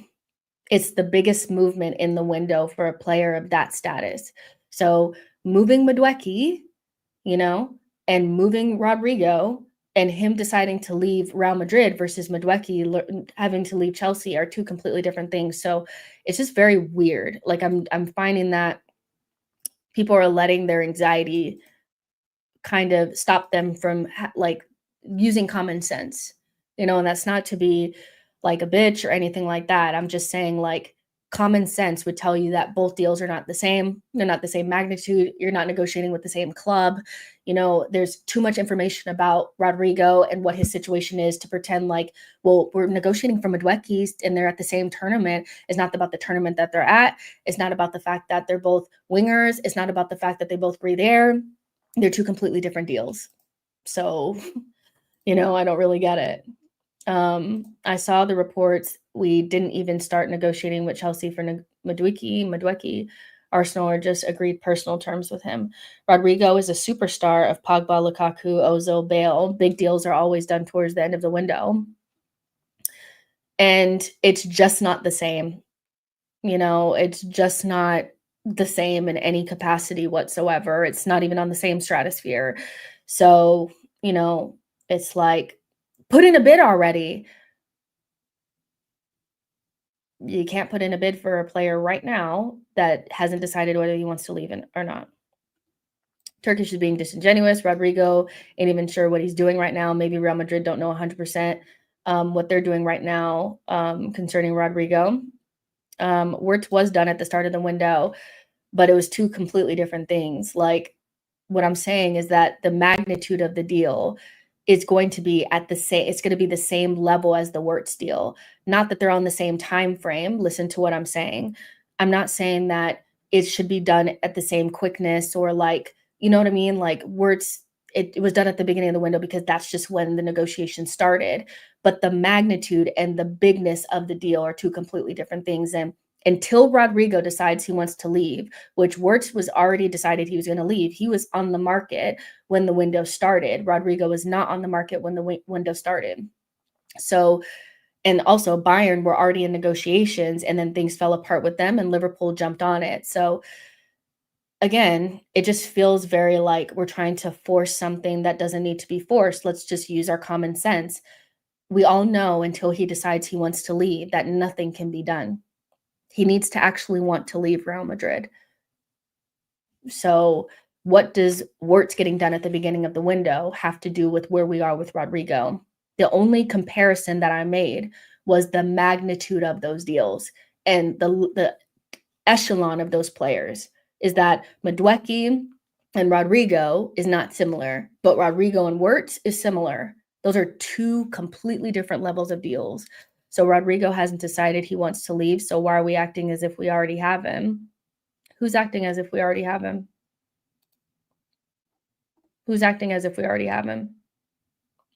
I just said we need to stop acting like, because what you're acting like is being in talks with a player is almost the same as Arteta not doing anything or Arsenal not doing anything.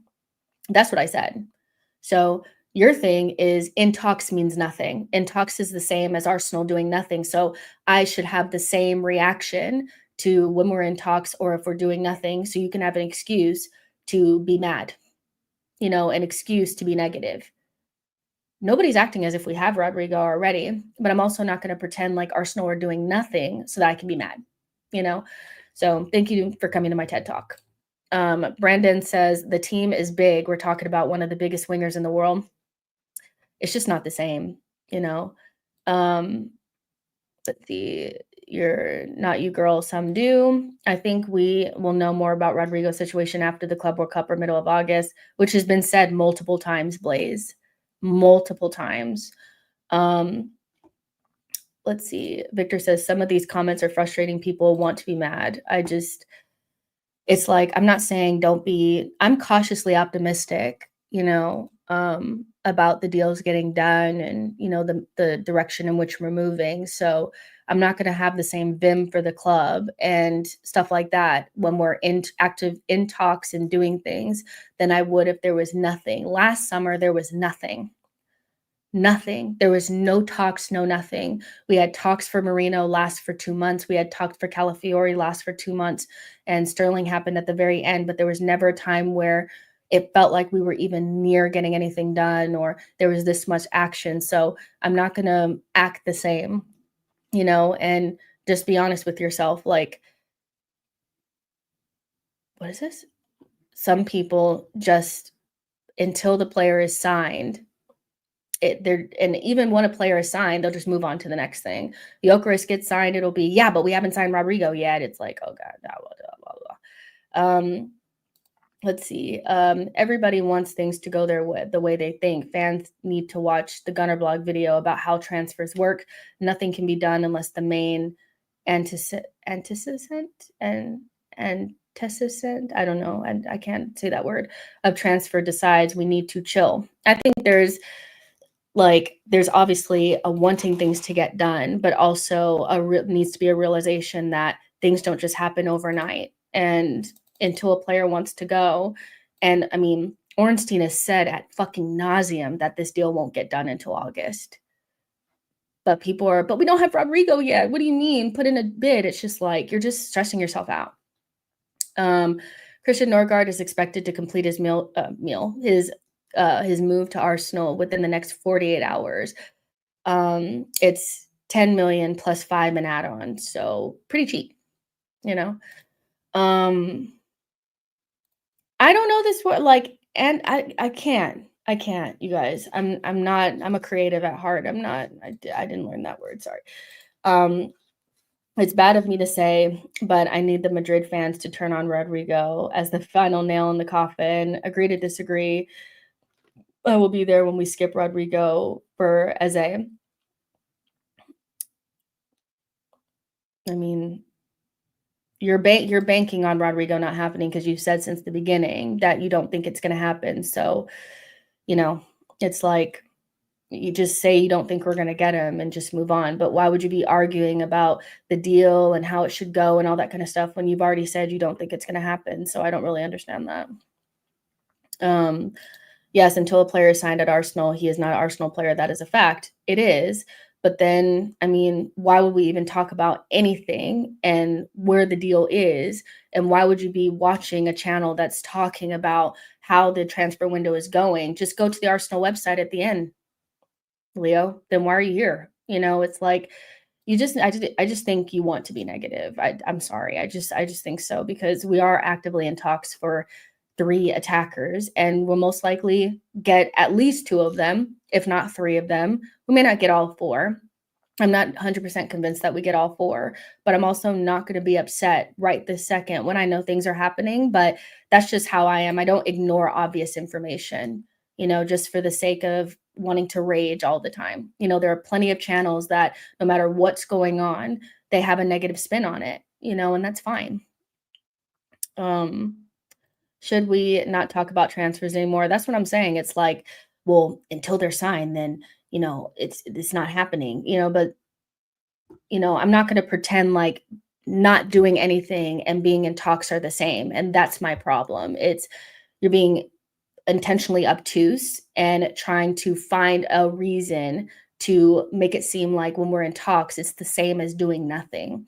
And to be honest, when we're in talks with teams for players and there's information about bids going in or personal terms being agreed, there is a collective relaxation amongst the fans and there is a lot less rage. And people don't like that because they want there to be a constant influx of negativity no matter what's happening. And even when Gyokeres is announced, they'll be, yeah, but Rodrigo's not done. Well, then when Rodrigo is signed or another attacker is assigned, it'll be, yeah, but we haven't won the league yet. Oh, well, it's just to move it down the line. It's just wild to me. If you're going to assume that most transfers won't happen, then it's probably best not to engage in transfer window. And that's how I feel. That's how I feel. I feel that if you cannot engage in transfer conversations if it's not done, then you should just look at the website at the end of a transfer window and not engage because I don't really understand if in talks and it not being done is the same thing to you, then there's no point in even engaging in it. Do you get what I'm saying? Because you're just making yourself ill by being upset. You know what I'm saying? And if things don't pan out, then we can have the conversation about why it fell apart because I don't assume that things are done just because, but when it's in progress or it's happening, I also don't assume that it's not going to happen. So you're not assuming in either way, cautiously optimistic, but also understanding that things can fall apart. I thought that Sesko was getting done like 2 weeks ago, and now it hasn't even happened. It's not going to happen. So things can always change. Every fan base is allowed to transfer dopamine apart from Arsenal fans, it seems, right? It's like, yeah, but it's just Gyokeres. Like, it's just nothing will ever be good enough, and or there's never a chance where, we get just a moment of just like happiness, for even like 5 seconds, because I'm not going to worry about Rodrigo until he says he's going to leave, and if he says he's not going to leave, that's not our fucking fault either. And I'm not going to be sitting here being like, oh, Arsenal are so dumb for waiting on Rodrigo. And I'm like, he's our number one option. And to be honest, there's not that much better out there. So, if we're waiting on him and then he decides not to come, then or not to leave, that's not Arsenal's fault, but people will blame Arsenal. You didn't convince him enough. It's like, all right. They don't want to get hurt if Rodrigo doesn't come. If they talk themselves into believing that the transfer isn't going to happen, then they just want to protect themselves. I agree with that as well. We could sign Mbappe, and some fans would say Arsenal play to his strengths. You just hear all different things on Twitter.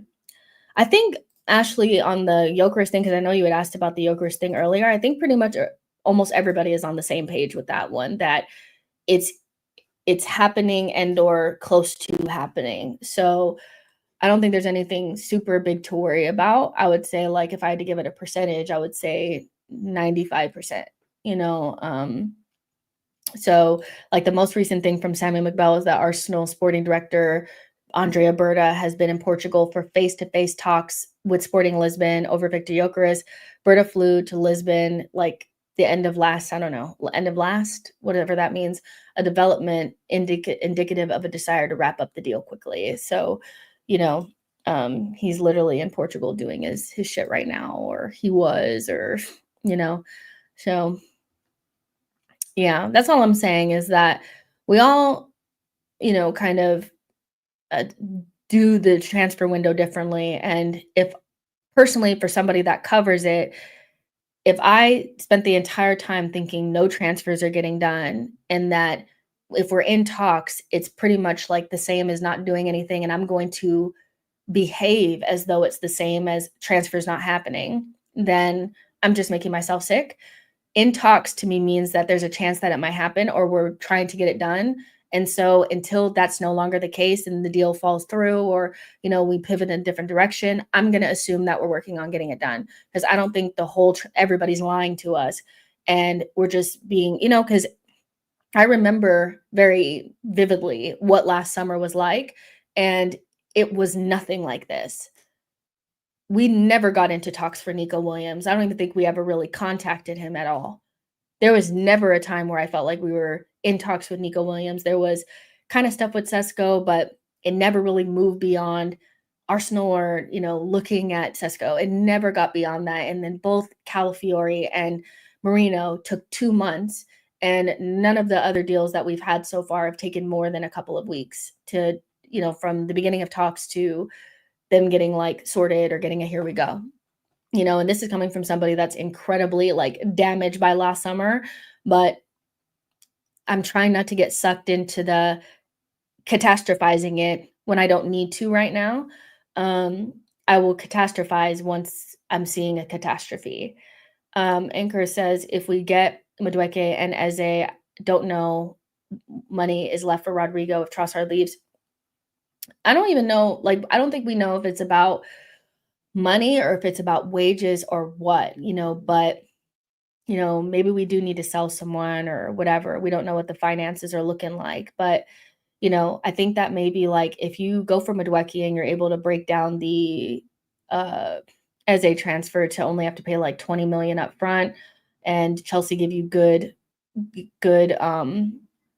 what's the word? Like a good payment schedule for the Madueke deal, then there might be still quite a bit left over, so we just have to see. But I do think that's why the club is, with the uncertainty around whether Rodrigo will go or not, and then obviously the competition around Rodrigo, I think the reason why they're making sure that they bring in somebody that can play on both sides is to make sure that if Rodrigo does not happen, we still have made sure that we brought in something. It may not be the something that we want, but if we had never been linked to Rodrigo at all, but we knew that at the beginning of the window that we were going to get Gyokeres, Eze, and a right winger.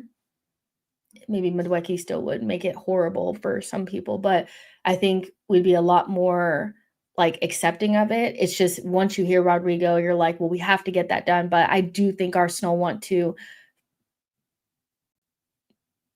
make sure that they've at least got something. But Trossard does look like he's going to go, and maybe it's a wage thing, maybe it's whatever, but we just don't know. But I do think Arsenal really do want Rodrigo and are at least in a position.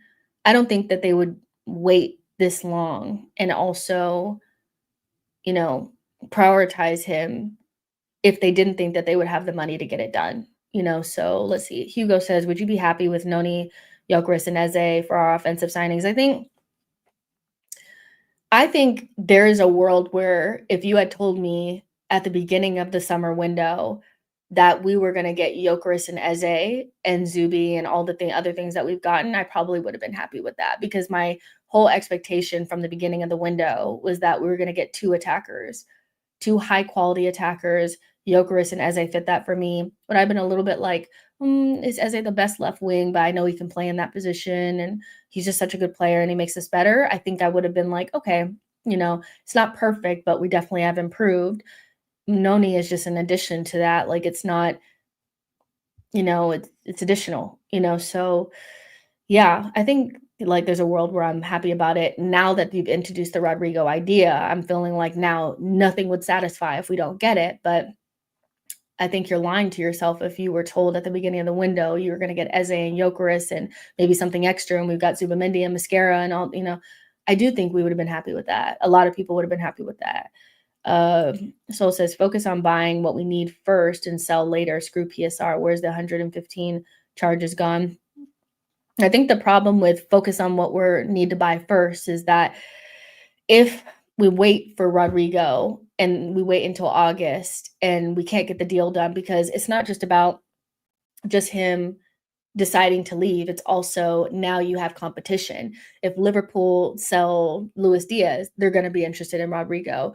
Bayern are interested in Rodrigo, and also PSG are interested in Rodrigo, and Man City. So we're talking about a situation where it's not even just about him wanting to go, it's also about the competition. If we just buy what we need and we just wait for Rodrigo and then we get to August and we don't get him, then how will you feel about getting nothing at all? Because we waited. So I think that's the thing with Arsenal, is that they want to make sure that, they want to go on for Rodrigo, but if in the case that it doesn't end up happening, we've gotten other things done. Gyokeres, Eze, Madueke, Zubi, 6 out of 10 expected better. Like what?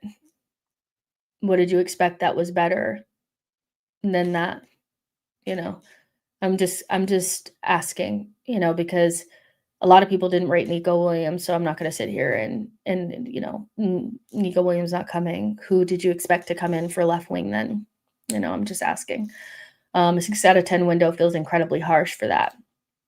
Exactly. Let's not wait for Rodrigo. Get Eze. He bangs.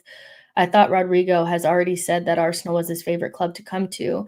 He has, I think, said that, and I think that's why Arsenal feel confident in him and stuff like that. But it's still ever changing. You just never really know what could happen.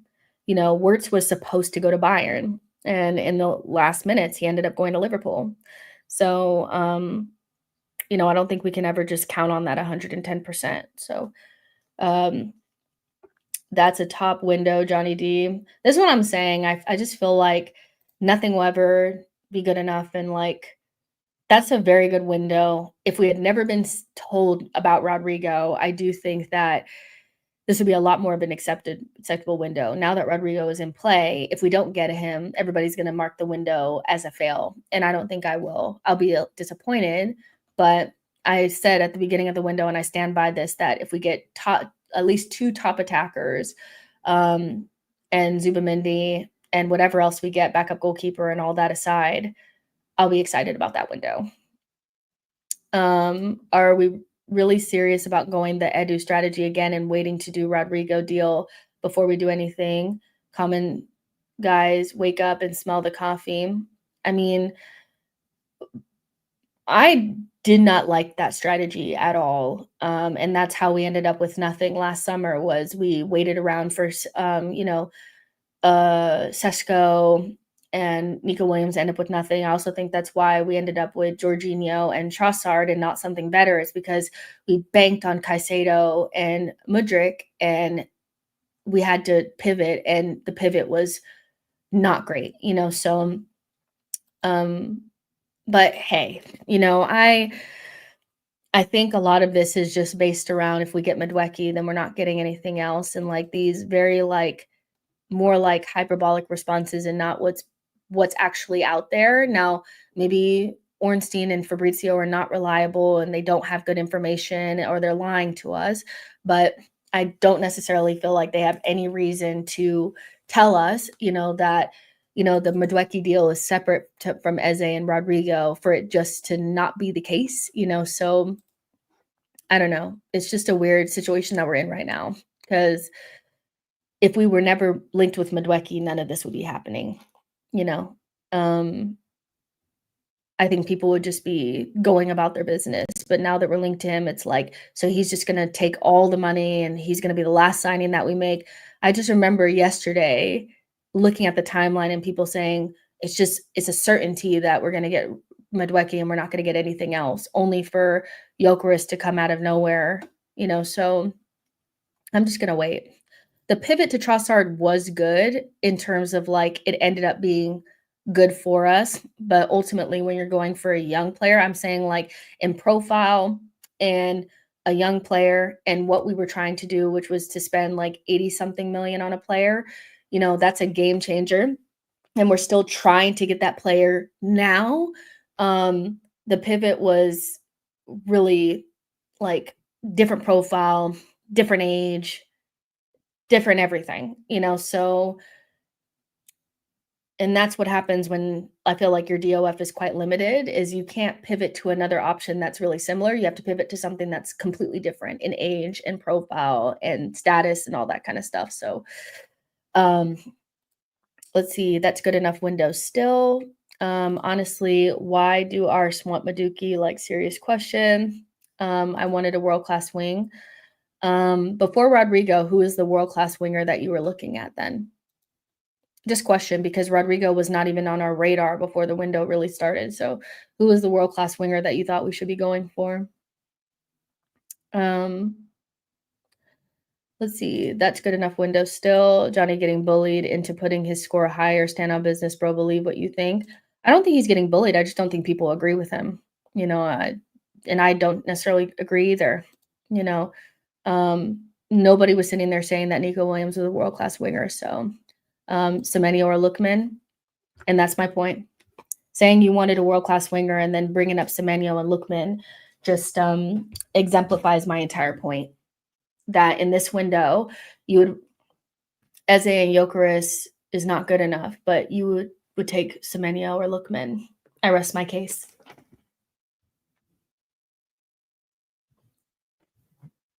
Good. What?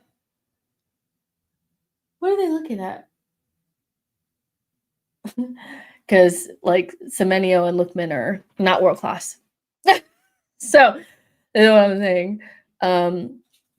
Let's see. I think that if Eze does come in, I think that Eze will be coming in as an option for Odegaard. I think somebody that plays left wing and primarily plays on the left will most likely step in on that left hand side. Hold on, you guys need to figure out if you want to be in or out. Getting up no more. I'm not getting up no more. I'm not getting up no more. I'm not getting up no more. I'm not getting up no more. I'm not getting up. Hello. Hey, hello. Let's see. Shamara says Eze would be a left center mid attacking option. I agree with that. I think he would be. Is Rodrigo even world class? I know he's very good, but I think we overhype this guy. I think he's probably the only player that's available still outside of the delusion around Liao that if we got him and put him in the right system with the right platforming that has world-class ability, like I think Rodrigo does have the capabilities and talent to be world-class. So no, I don't think he's world class right now, like, if that makes sense, but he's somebody that just if you just put him in his right position and make sure that he's surrounded by the right players, of course, like he has the most talent available on the market, which is why clubs like Bayern and PSG and Arsenal and Man City are all interested in him and no one else. Nobody else is interested in anyone else, and there's a reason for that. Let's rank our past 20 summer windows in terms of dopamine hit. Rice window versus this window versus Ozo window. Thoughts? Am I forgetting one? Czech window for the worst. Czech window was by far the worst, but that last summer was really close to it. Eze is left-sided coverage. Ethan, Dowman, possible right wing will be right wing coverage. Eze could sometimes help with 10. Odegaard is still chilling, has to do better next season. Agreed.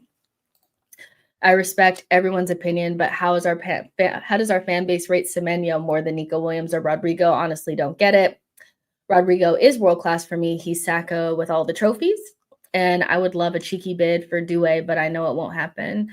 Yeah, I mean, that one is not happening, but I hear you. I hear you 100%. I'd love to get somebody like that. I'd love, to get Barcola or one of those players. I'd love to take anything from them, but it is what it is.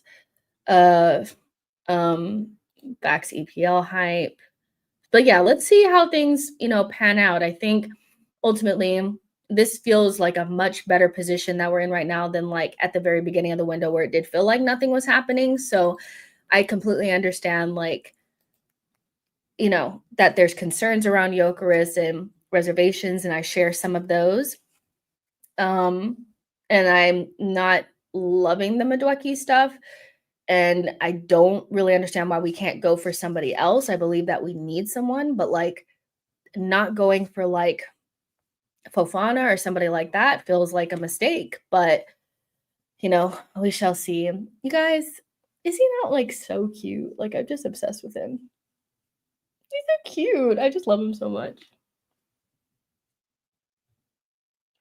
And Benz is right there. Or right there. Being cute too. Nobody rates Semenyo over Nico Williams, but the guy is gone. Semenyo is just somebody that I just cannot get behind. It's just I'm glad he signed a new deal at Bournemouth. So he's just not an option at all, but he's just not very, very exciting. And for what they would want for him, and people are like, "Oh, I don't even know if he'd start or not." I'm like, "Oh, no. Mm-mm. No, I can't do it." Brian says, "Jess, I truly believe at the end of the window we will have Gyökeres, Eze, and Rodrigo." I hope so, and I think that's what the club want to do. Will they?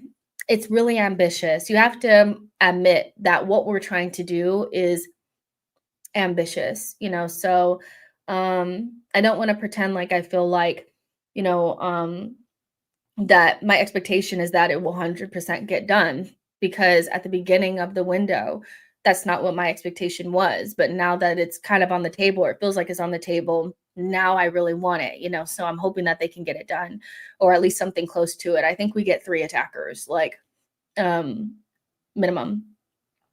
I'm less worried about the summer signings and more about Arteta's tactics to get offense going. We are super strong at defense and midfield.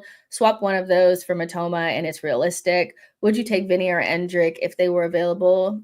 I mean, Endrick, that's probably going to sound not nice, but no. Maybe I should take him, but it's like whatever. But Vinny, yeah, yeah, I think I would take Vinny. He comes with a lot of shit though. Everybody's gonna hate him. If they hate him in Spain, they'll hate him in England as well. So Matoma rejected Bayern. Yeah. Did he? Or did Brighton just put a stupid price on him? I don't know. I don't remember what happened there. Did you know that there are 40 players in Europe's top 5 leagues with more goals than Benjamin Sesko? I did not know that. What Berta shows so far, I'm hopeful. I'm with you, Marlon. I'm hopeful, also understanding that things can change, but I am hopeful. I'm thinking, I'm sorry, but Edu could never. We would never be in this position with Edu. We would never, you know, have this many deals close to being done and or done at this stage, like never. I think the most Edu had done at this stage in a window was no, maybe I'm being not right because maybe the Declan Rice window, because Declan Rice was in basically at the beginning of preseason. He came in like after the MLS All-Star game, but before the Man United game. So we had Kai and Timber. So I think, yeah, maybe he did have like 3 deals done, but Berta could have just as much, but also the backup players as well, So let's see. Vinny is the best in the world on the left, not really a revelation. Xabi Alonso also plans to use Endrick, which we spoke about. I'm here for the ambition, fingers crossed. I'm definitely with Dave here on fingers crossed. Just don't want to be negative before I need to be.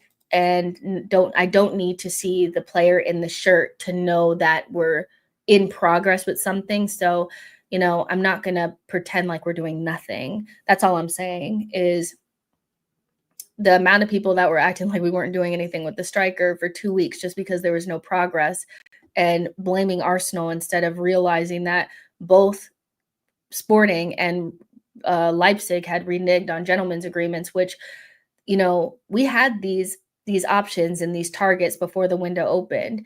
And so, the gentlemen's agreements, I feel like were more like with the club, with Ito and Edu and them kind of setting the stage for these being the fees, and then it ended up not being that, so, um, it took a minute, and now we're moving, so we shall see.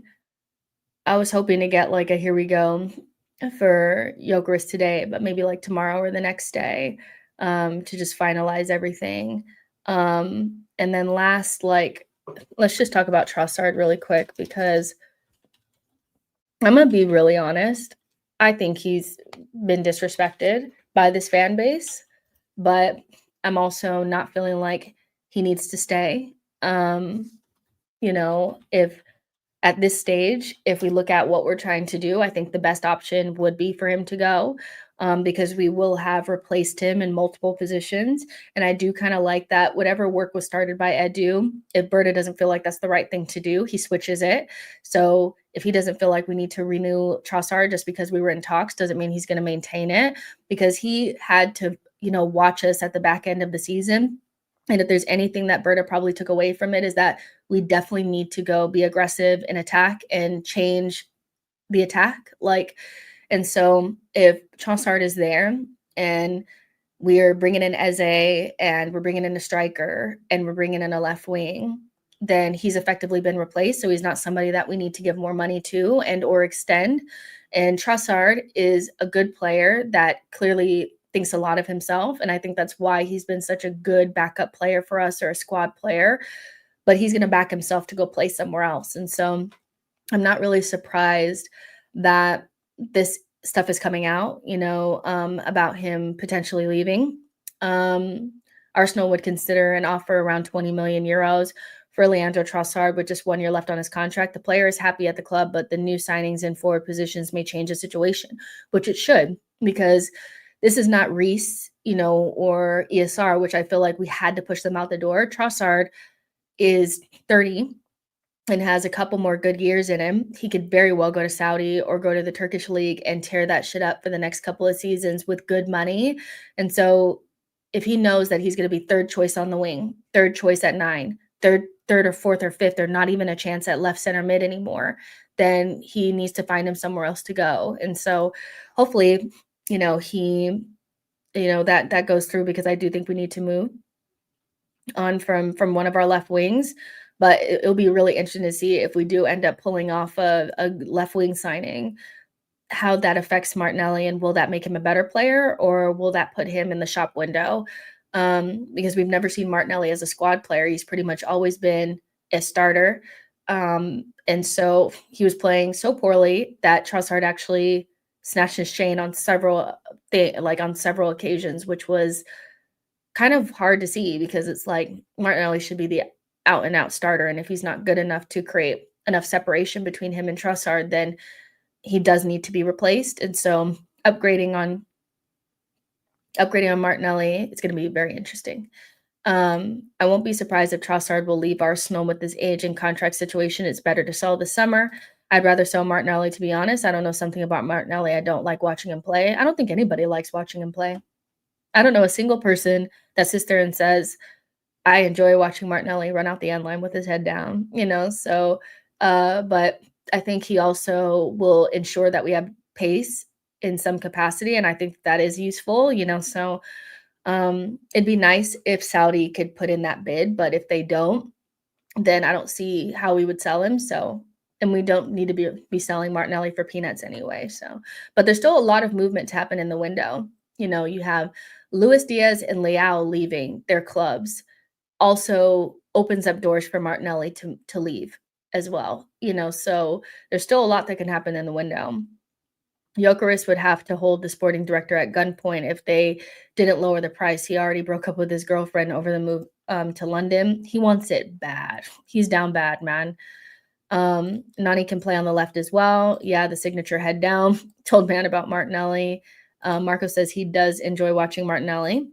Martinelli might work with Gyokeres liking to drift left. We definitely need to find a way to get him central, that's for sure. And Crava or Rodrigo just can't believe we didn't go get Crava or even try to. That would have been amazing. I think he made it pretty easy for PSG to get him by making it clear that that's the only place that he really wanted to go. Um, so there's that. But I mean, I think Krava is probably on a better high right now for sure. But, you know, I'm taking Rodrigo every day of the week. He's a really good player that just needs to be in his actual position starting. Rodrigo and Martinelli would be amazing left wing options. That nutmeg on Endrick didn't move you at all. I mean, I don't know what to say. You know, when he only does one skillful thing every couple of games, it's like for the most part, most actions. You know what? Here's the thing. Just because I enjoy something when you say like, do you enjoy something? I think you're saying like, do you enjoy it most of the time? And that doesn't mean that I've never enjoyed watching Martinelli play, but as a rule of thumb, he's hard to watch, you know? So I'm just going to keep it a buck. I think he's hard to watch. But, you know, the odd nutmeg or flick doesn't make up for the amount of times that when he does touch the ball, he passes it back or, you know, dribbles out the end line or loses the ball or whatever. So, you know, it is what it is. But if you like watching him play, I will not yuck your yum. You know, that's fair. You like watching him play. We have preferences, you know. Watching Martinelli genuinely caves my head. Him running straight down and blind alley every time kills me. The guy can't change direction. Dio says, nutmeg of the century. We can't do another season of a stink off between Martinelli and Trossard. We need a high quality left wing. And so, yeah, Martinelli and Rodrigo is significantly better than Martinelli and Trossard. And so, you know, hopefully, you know, the competition, because what I was saying like the other day too is I want to see these attackers and understand that like the people that we're starting are going to have to play. Like if we were to pull off even just like, you know, if we were to pull off what we're trying to pull off, everybody essentially that started last season as attackers, let's just say Odegaard, Saka, Havertz, and Martinelli are all going to show up for preseason and know that this is probably the first time at Arsenal that they've actually had to fight for a position or that they had somebody that can step in and actually take their spot or give them true competition. And so I just feel like that's going to make everybody better and it's sink or swim. You either lift your level or you hit the bench, you know? So with a 1 year better Ethan, with an Eze, with Madueke, even if you don't like him or not, with Rodrigo, Gyokeres, there is no just going through the motions, you know? So if you were going through the motions, you're going to have to play. And so there just has never been that since Arteta has been here. If you've been here, if you were Saka, Odegaard, or Martinelli, you were pretty much the out and out starter. As soon as Havertz got here, he became a starter instantly, you know? So it's like sink or swim, you know? And I kind of like that. Brendan says, I think Martinelli coming off the bench is better. I wouldn't sell. He's a very good defender and always plays his heart out. I just want to hear like one person say something about get off that coffee table.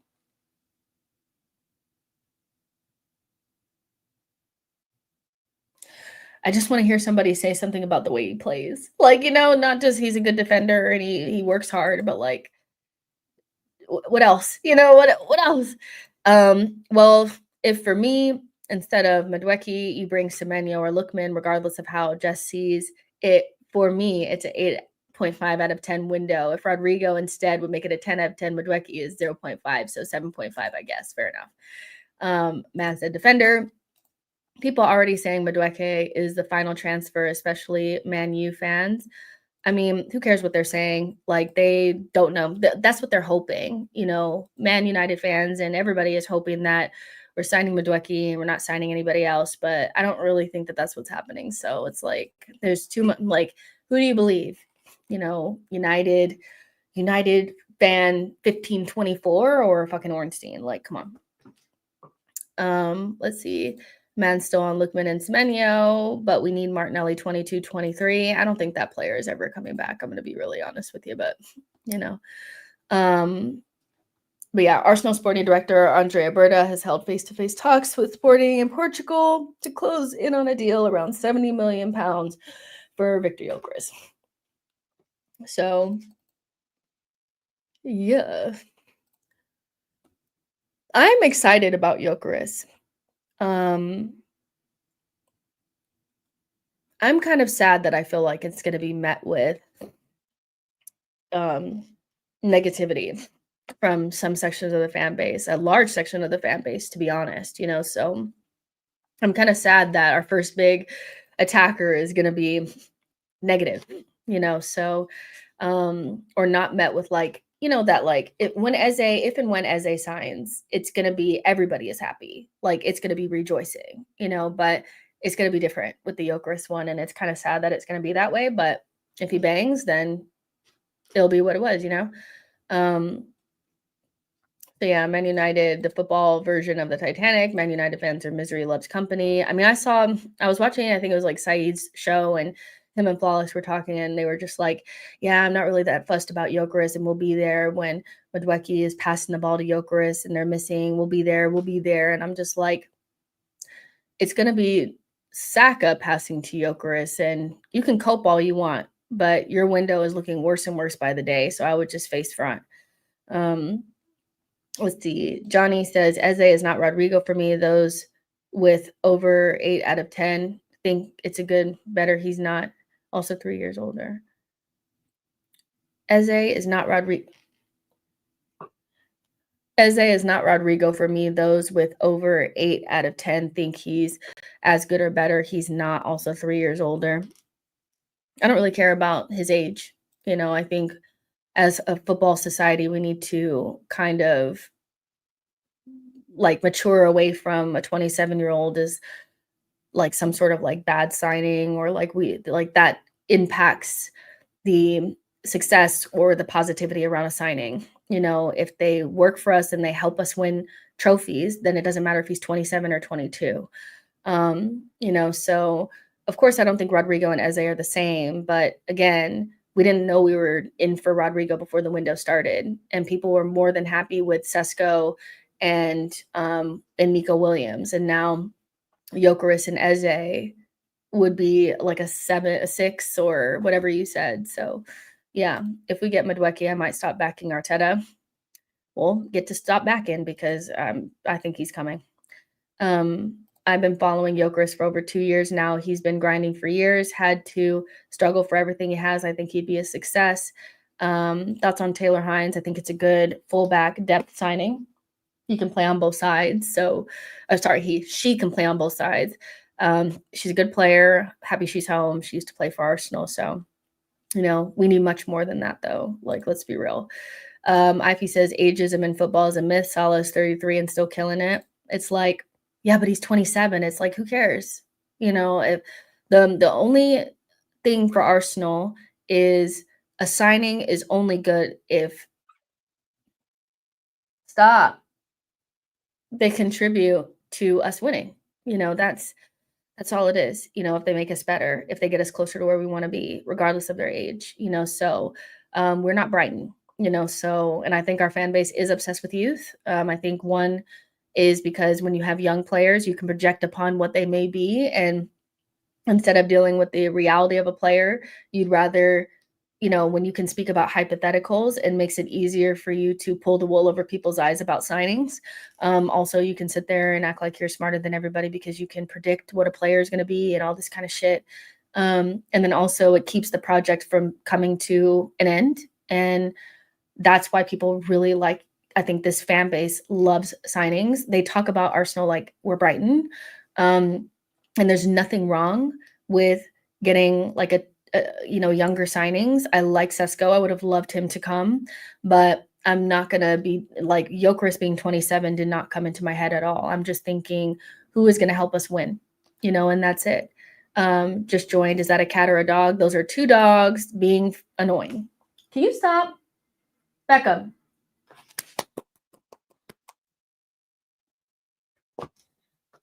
Can you stop? You're causing people can see you. You're doing too much. Let's see. Thank you so much for your super chat. OGN says, I'm late. I don't know if this was addressed. Chelsea needs 60 million to make new signings for the Champions League. Why would AFC help them out? I guess we just don't see Chelsea like we see Spurs. I think we would never do business with Spurs because they're our rivals, but they don't view Chelsea in that way for some reason, even though we do. And so they're not worried about Chelsea balancing their books and stuff like that. They put parameters in a computer and the data spat out Noni Madueke as a good option to back up Saka. And so they're going for it, especially because I think I read something, it's not confirmed, but the reason why we're okay with doing business with Chelsea is because they give us good terms. And so they just don't think like they're not thinking about that. They're not thinking, yeah, but they're going to go buy a player after this. They're only thinking about what we're going to get, you know? So um I think they're not even thinking about that, you know? And I think they also understand that even if Arsenal don't by Noni Madueke, it doesn't matter. Somebody is going to give them that 60 million. So it's not like I don't think they're worried about that like we are. Bo, thank you so much for your super chat, says Swedish national team, Isak 42 matches, 10 goals, Gyokeres 25 matches, 15 goals. I mean, I know you can't always base things on international football, but he has good stats for international football. He has great stats in the league that he plays in. And then he also had a good season at Coventry in the championship.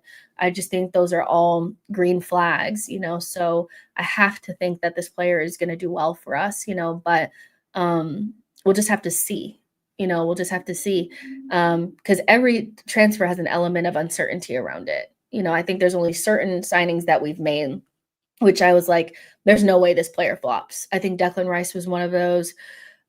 Timber was one of those where I was like, there's no way he flops. But then there's other players where I was like, let's see, so we're just gonna have to see. And the pay structure, just apparently Chelsea are very accommodating in that regard. Exactly. And so if it's the case that like, let's see you looked at Malik Fofana and he costs about the same as Madueke, but Leon are obviously in a really shit situation and they need more up front to be able to balance their books because they're in financial ruin. Then they'll want more of it up front, and the more you have to pay up front, the more it eats into your budget. And if Arsenal want to get multiple things done, they want to get Eze, they want to get Rodrigo, then they're going to go after Madueke because maybe Chelsea only is like, you can pay 5 million up front rather than, Leon wanting to get 20 something million up front. So I'm not saying that it's it's what I would do or I'm comfortable with it, but I understand that aspect of things. So I agree with you. Imran says, do you think Madueke is Saka's backup or Trossard's replacement? He can't replace, I don't think he's going to replace Trossard. I think he is a right winger, he's a right winger. So, yeah, I think the Trossard replacement is Eze. Eze is a Trossard replacement to me. But we will all see in the how this pans out in the wash. If we get into deep negotiations with Chelsea for Madueke and all of a sudden we're not hearing anything about Eze anymore, then we can start panicking. But as of now, we're trying to get both. We've been told we're trying to get both. We've been told that they don't have anything to do with each other. So we shall see. To me, Madueke is a Raheem Sterling replacement.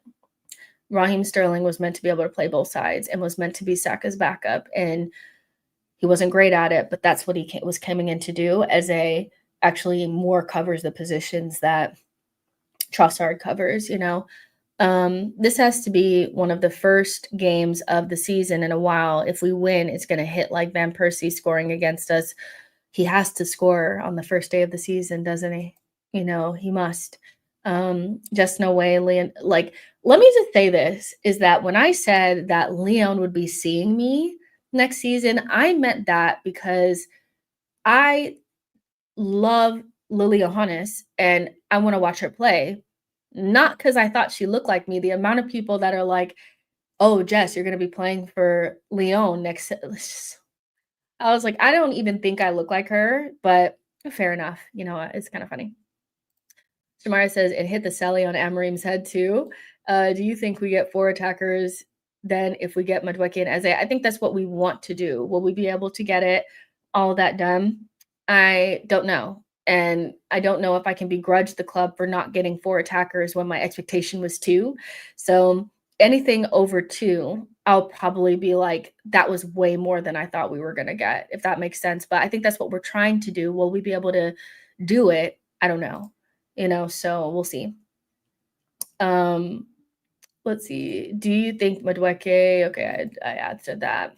Gyokeres willing to pay off his salary to run from Amarim. Looking, he really wants the transfer, and I think that even more than anything should. I know some Arsenal fans are just like not into him at all, but we just have to like hope that it works, because we need goal scorers. We need players that can put the ball in the back of the net, and he's going to want to do it so bad. And so, I really do rate somebody that feels like they're the final what's the word? Like the final step for us. They're whereas like, another player may not want to come because they don't think that they could be the difference. I think he believes that he's the difference between us winning trophies or not. This is his final stop. He's going to play the rest of his peak years with us. And so I rate that. I like the fact that he really wants to come here. And he's put us as a priority over everyone else. I just don't see how this player doesn't score at least 15 goals. I just don't see how he could be a worse finisher than Havertz, Marino, Jesus, and Eddie Nketiah, but some people have convinced themselves that he's gonna end up being like Eddie, or I've heard Lacazette as well, and we'll be right back in the market for another striker. And I'm like, well, yeah, we will be in the market for another striker because we need to get rid of Jesus and Havertz. So you're absolutely correct about that. Just because he's not the finish, like our last stop on the striker market, doesn't mean that means that he's going to be a terrible signing. And Arsenal fans have this obsession with the perfect signing, because having a perfect signing remit means that there's an excuse for not getting things. And I don't think good clubs go through multiple windows and not address certain areas just because the market doesn't have the exact player that they want. We've done that and we haven't won shit. So let's do something else. Do I know Sami Nasri? Yes, I do. If that's who you're talking about, Sami Nasri. Josh says, the man backs himself. You love to see it. Yeah, for Sesko, we were a stepping stone. Nah, fuck that. Zubamendi in our midfield pushes Odegaard higher up, just like 22-23 season and the back end of 23-24. Let's hope, John. Let's hope, John. That's what we're thinking it's going to happen, and that's what I'm hoping is happening as well. I love that. Personally, passion. Gyokeres is very hungry, and I love that. Who do you prefer, Eze or Rodrigo, assuming Madueke is the third attacker? I can't do this. I don't want to answer these questions. My heart is saying Eze, but my mind knows that Rodrigo is a better player. So I want the better player if it would come down to choosing one of the other. But my heart is really just like, I want Eze at this club more than I should want him at the club, So yeah. I hope that kind of answers your question. I do think Rodrigo is the better player. Lionheart says, I'm down. I want players who want to be here. I mean, it's just, I have to imagine he's going to score more than 15 goals. I just cannot see him being a worse finisher than Kai Havertz. Certified says these people need to stop. Havertz gets 15 goals easily and is not that good, so Gyokeres will do good. This is what I'm saying. I'm trying to deduct with common sense and reasoning. And no, if you buy Gyokeres, you're buying a player that's going to play their peak years with you. And you're going to need to start to look at another option within the next 12 to 24 months that will be maybe a backup, but then eventually take over for him. There's nothing about this Gyokeres deal that obstructs us from being able to do that. There's nothing about this deal that stops us from getting the next, young striker prospect. Nothing stops that from happening. The only thing that would stop it from happening is if we renew Havertz, and we shouldn't be doing that, so if Rodrigo comes, it matters little who's up front. It's not Eze, it's Eze and. The answer is clear. Ban Madueke till after we get Eze and try for Rodrigo. Done. Havertz space invades. as a over Rodrigo. Yeah, where does Havertz play now? Cards on the bench. Jess, did you prefer Sesko? I did. Um, I did prefer Sesko only because I do think that he's going to be special in the future, and I do really like the player. That being said, I always said that even if we ended up with Gyökeres, I'd be happy because I don't think either one of them could be as bad of finishers as what we have. And so it just presents a different conundrum. Sesko means that Havertz is going to start games, but, he's within the next couple of years, he's going to be the guy. But Gyökeres means that, you'll still have to go get that player, but a little bit later, but he's going to help you now. So I definitely see positives in both. But my caveat for both is that we have such poor finishers that I don't feel like either one of Sesko or Gyökeres would be any worse than either one of them, any of them, So, yeah, I prefer Sesko's playing style and the attributes that he has. I feel like is a cleaner fit for us. I do think Arteta is going to have to do more work to tweak the system to suit Gyökeres than he would have to for Sesko. So, like I said, there's clear pros and cons for each. I don't think either one is a perfect choice. I don't like how people are framing it as one is perfect. I think, especially because Sesko's is so heavily based on potential, there's no way that you can really weigh it up against Gyökeres. You know exactly what they are. And of course, when you weigh somebody's potential, you can always make up in an ideal scenario where he's so much better than the other person. But we know that how many failed wonder kids that there's been. So, the perfect option was Isak, and we couldn't get him. So both players have green flags, red flags, all that kind of stuff, and I'm happy with either. It's just a different, vibe for each one. Sesko probably fits straight in, and nothing has to change. Gyökeres are gonna have to change some things, but it does not prevent you from getting the next Sesko. And I really push back against that idea because you're not spending 100 million on Gyökeres. The wages are not going to be prohibitive. It's just not that big of a deal. We're getting somebody that's going to score goals. Like, I don't get it. It doesn't mean anything. Top says, Jess, you mean 15 plus goals in the Premier League, right? Not in all comps. No, I mean 15 in the Prem. 15 in the Prem. That's what I mean. Because I think in Havertz's best season, let's see, for Arsenal, which I think he only really played half of the season up front, he had 13 goals and 7 assists. He started off in midfield and about halfway through, I think he scored a lot of those goals in the second half of the season. And he missed a lot of chances, So do I actually believe that Gyökeres is not going to score more than Havertz in the Prem? No, I think he is going to score more. I think he can easily score 20 because Havertz is a poor finisher and Gyökeres is not. So that's, but I'm not saying that all of the goals are going to translate, yes, Gyökeres wanted it more than Sesko. It's the deal of his life. Sesko wants a better club in the future. The answer is clear. We shouldn't discount that Gyökeres plays as a center forward for Sweden and was the leading goal scorer in the Nations League. He is not a mediocre player. Yeah, well, if you want to prop up a player, you're going to take his international performances and utilize them for your argument. But if you don't, you're going to ignore them. And this is why you either rate international performances and use them as a benchmark or, an extra additional point to talk about a player you don't. Because I do use Zubamendi's performances for Spain as a green flag for how he'll play for Arsenal, especially because he's playing with a better standard of player. So I can easily see him plopping into our team and doing similar things. Some people do not rate international performances and feel like they should not be added. That's fair, but you have to do that across the thing. And a lot of Sesko, we added extra things for Sesko because he scored really good goals for Slovenia as well. And so I just feel like you have to be either all in on international performances or not. His performances with Sweden, Gyökeres, have been really good. And so I think that's a green flag. I use that as a green flag, but some people don't, but they pick and choose what counts and what doesn't based on the player that they're looking at, Gyökeres 30 plus in all competitions is realistic. We win something if he does that. No way we don't.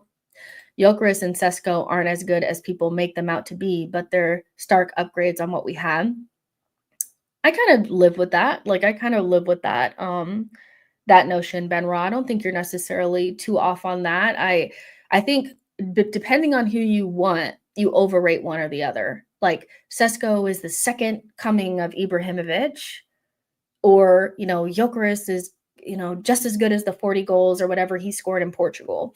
And I agree with you that I think they're both really good players, but they are stark upgrades on what we have, and that's the point. That is the point. He was also one of the top goal scorers in the UCL before they got knocked out. Zubamendi was great against Portugal. Even Spain lost the final, so it's like it just depends. I think either use the international performances or you don't. I think there's enough there to say that there's a good chance that he'll do really well for us, but there are some red flags as well, so you have to take that all into account. No matter what side of the aisle you stand on, though, it's really important to get behind the player, at least with the not rooting against him.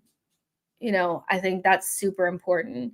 Valencia can offer 1.5 million euros net season in wages for Mascara, while that amount is one of the lowest wage brackets at Arsenal. We just can offer Mascara so much more. So Simon Calling says discussions between Arsenal and Sporting are ongoing over a fee, but the Portuguese club would not accept the suggested fee of 65 million plus add-ons. So we already know that. He's just reiterating or rehashing things we already know. So yeah, it's just Madueke is going to be a hard pill to swallow if he does come, but I'm willing to kind of ignore it if we get Eze and maybe something else. So, and I'll give him a fair shake. I just hate that, we're giving more money to Chelsea because I'm just not mature enough to ignore that part. And I admit that, I admit my biases and what annoys me, Have you started feeling the goosebumps yet? A little bit. I feel like I felt the goosebumps more yesterday than I do today, but kind of a little bit, 50, a little bit, So yeah. Blaze says we can only judge players when they will play for us. Sporting are being silly. They are being silly, but with Gyokeres only wanting to come to us, it's going to be hard for them to leverage anything. Let's see. How do you feel about Madueke as a slander name? I mean, we've been using it for a year or so now, so we might as well keep using it. Anna says, what the fuck is this channel, bro? As a North Londoner, a real one, this is embarrassing. Well, you don't have to be here, buddy. You can kick rocks. Let's see. How do you feel about Madueke? So yeah, I answered that. Gyokeres and Sesko aren't as good as people said. I answered that one. He was also one of the top goal scorers. So yeah, I think we're all pretty much on the same page here. Varying levels of how we feel about the player and, what we think he'll do. But I think we'll all give him a chance for sure. Anchor says Gyokeres' determination is commendable. Sesko was timid in comparison. Rivals have adopted the deadline Dookie name. Oh my gosh. Odie Zuby Rice as a Rice Odie. As a Zuby Rice, Odie Norgard, Rice, Odie Norgard as a Rice. It's safe to say we can rotate the midfield, and I'm expecting rotation. Next season, I'm expecting to see more of Ethan. I'm expecting to see different types of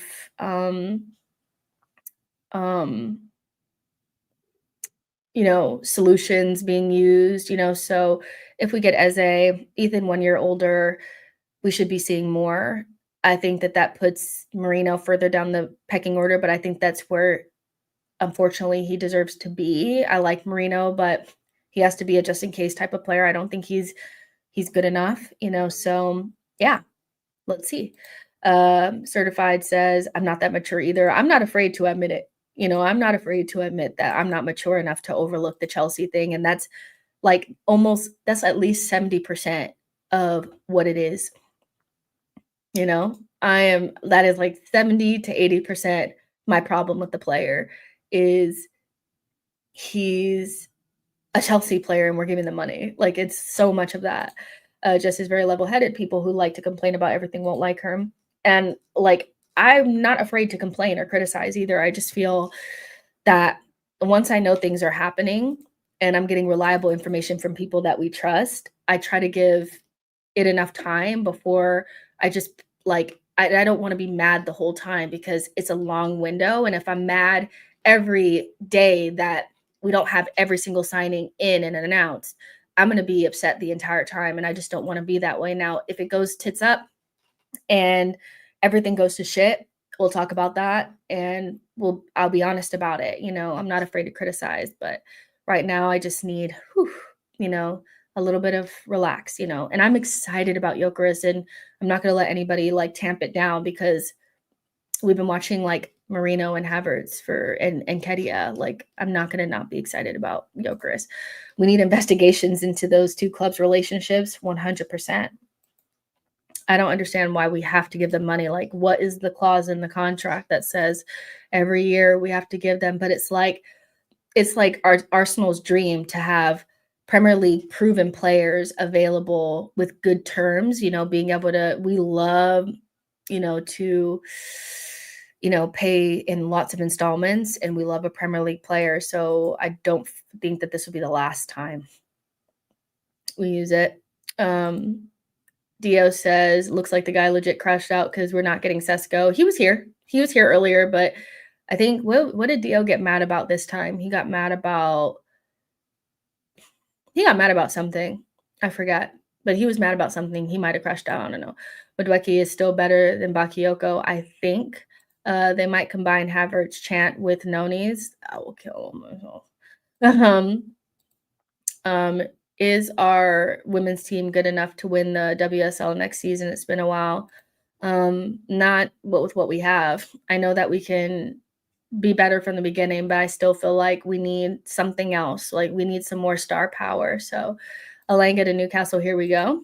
Dio is always mad. He is always mad. No new thing crash out after Gyokeres. Here we go. We'll feed generations. He said he'll never come back on this app, and I can't wait for that because he's caused a lot of damage. I'm sorry. No new thing is just not somebody that I particularly, I'm like, it's like everybody just believes him because what, Oh shit, they are going to do a behind the scenes thing, aren't they? Man United they end secret talks over record-breaking Amazon series deal for well in excess of 10 million off after months of dialogue. Amorim opposed, plus Man United aligned on final decision. Football commercial timing reasons. You don't want a all for nothing or all for whatever it is if you're not winning. That's crazy.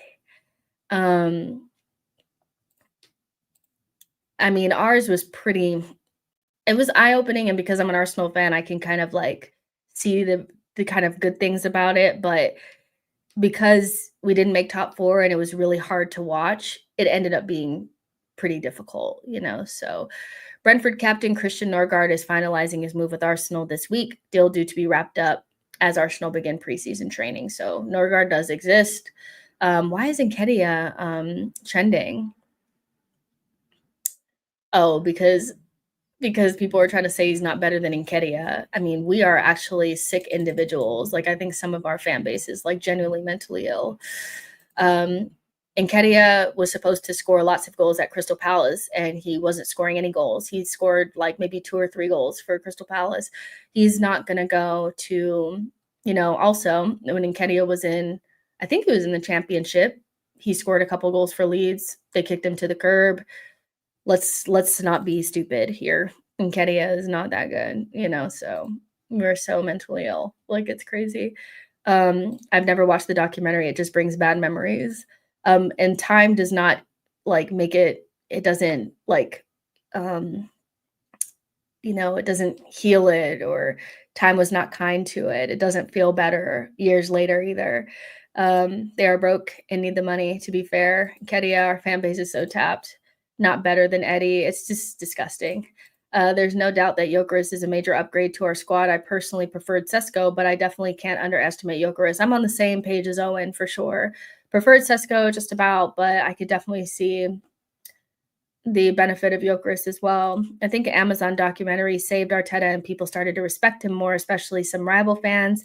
We all agree Eddie is better than Højlund, right? Højlund, probably, because Højlund is probably the worst striker in the league. And I don't think there's anybody fighting him for that position either. Eddie was our main striker 3 years ago with Jesus always broken, insane where we are now. And I know that it's disappointing not to be able to get an Isak or whatever the number one hot option is, but we have to move still.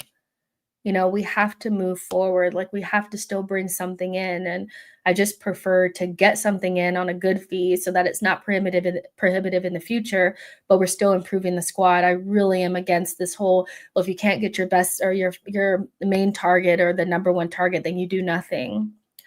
I think that's ridiculous. Like, come on. Why couldn't we go for Osimhen? I mean, Ornstein said that top teams are staying away from him because of his attitude and the wages that he wants. So this is a ridiculous narrative. Gyokeres is levels above Nketiah. Be serious. What would Sesko do next? Don't think he can make a move anywhere now. I don't think he'll move from Leipzig this summer. I don't see anybody paying 90-something million for him. So I think he stays there, and you better hope that everything works out for him, because sometimes you miss your window. I know he's still young, but the new players come to the forefront. If you go to Leipzig and then they don't reinvest and then they don't make top four again, how will that impact you?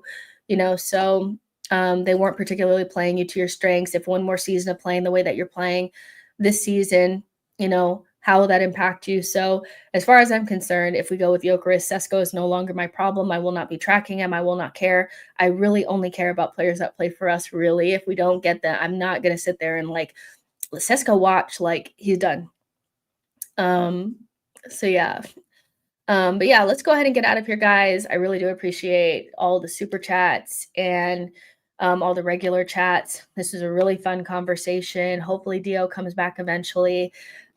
He's always mad at us, but it's our job to pull him up on things. Hopefully he watches this later on and hears this because it's so funny. But I had a lot of fun on this show. Make sure you guys like and subscribe on your way out. If anything breaks, you guys know I'll come back in. But otherwise, we will talk tomorrow around the same-ish time. Should be going back on Judge Mo's channel later on this week. So hopefully I get confirmation of that. If I can ever get in contact with Diluted again, maybe we'll do a show as well. And I'm just waiting for James B to get off of vacation so we can plan something. So we will have guests on the show soon. But either way, I have so much fun talking to you guys. And hopefully you guys have a good rest of your day. And I'll talk to you guys soon. Bye, guys.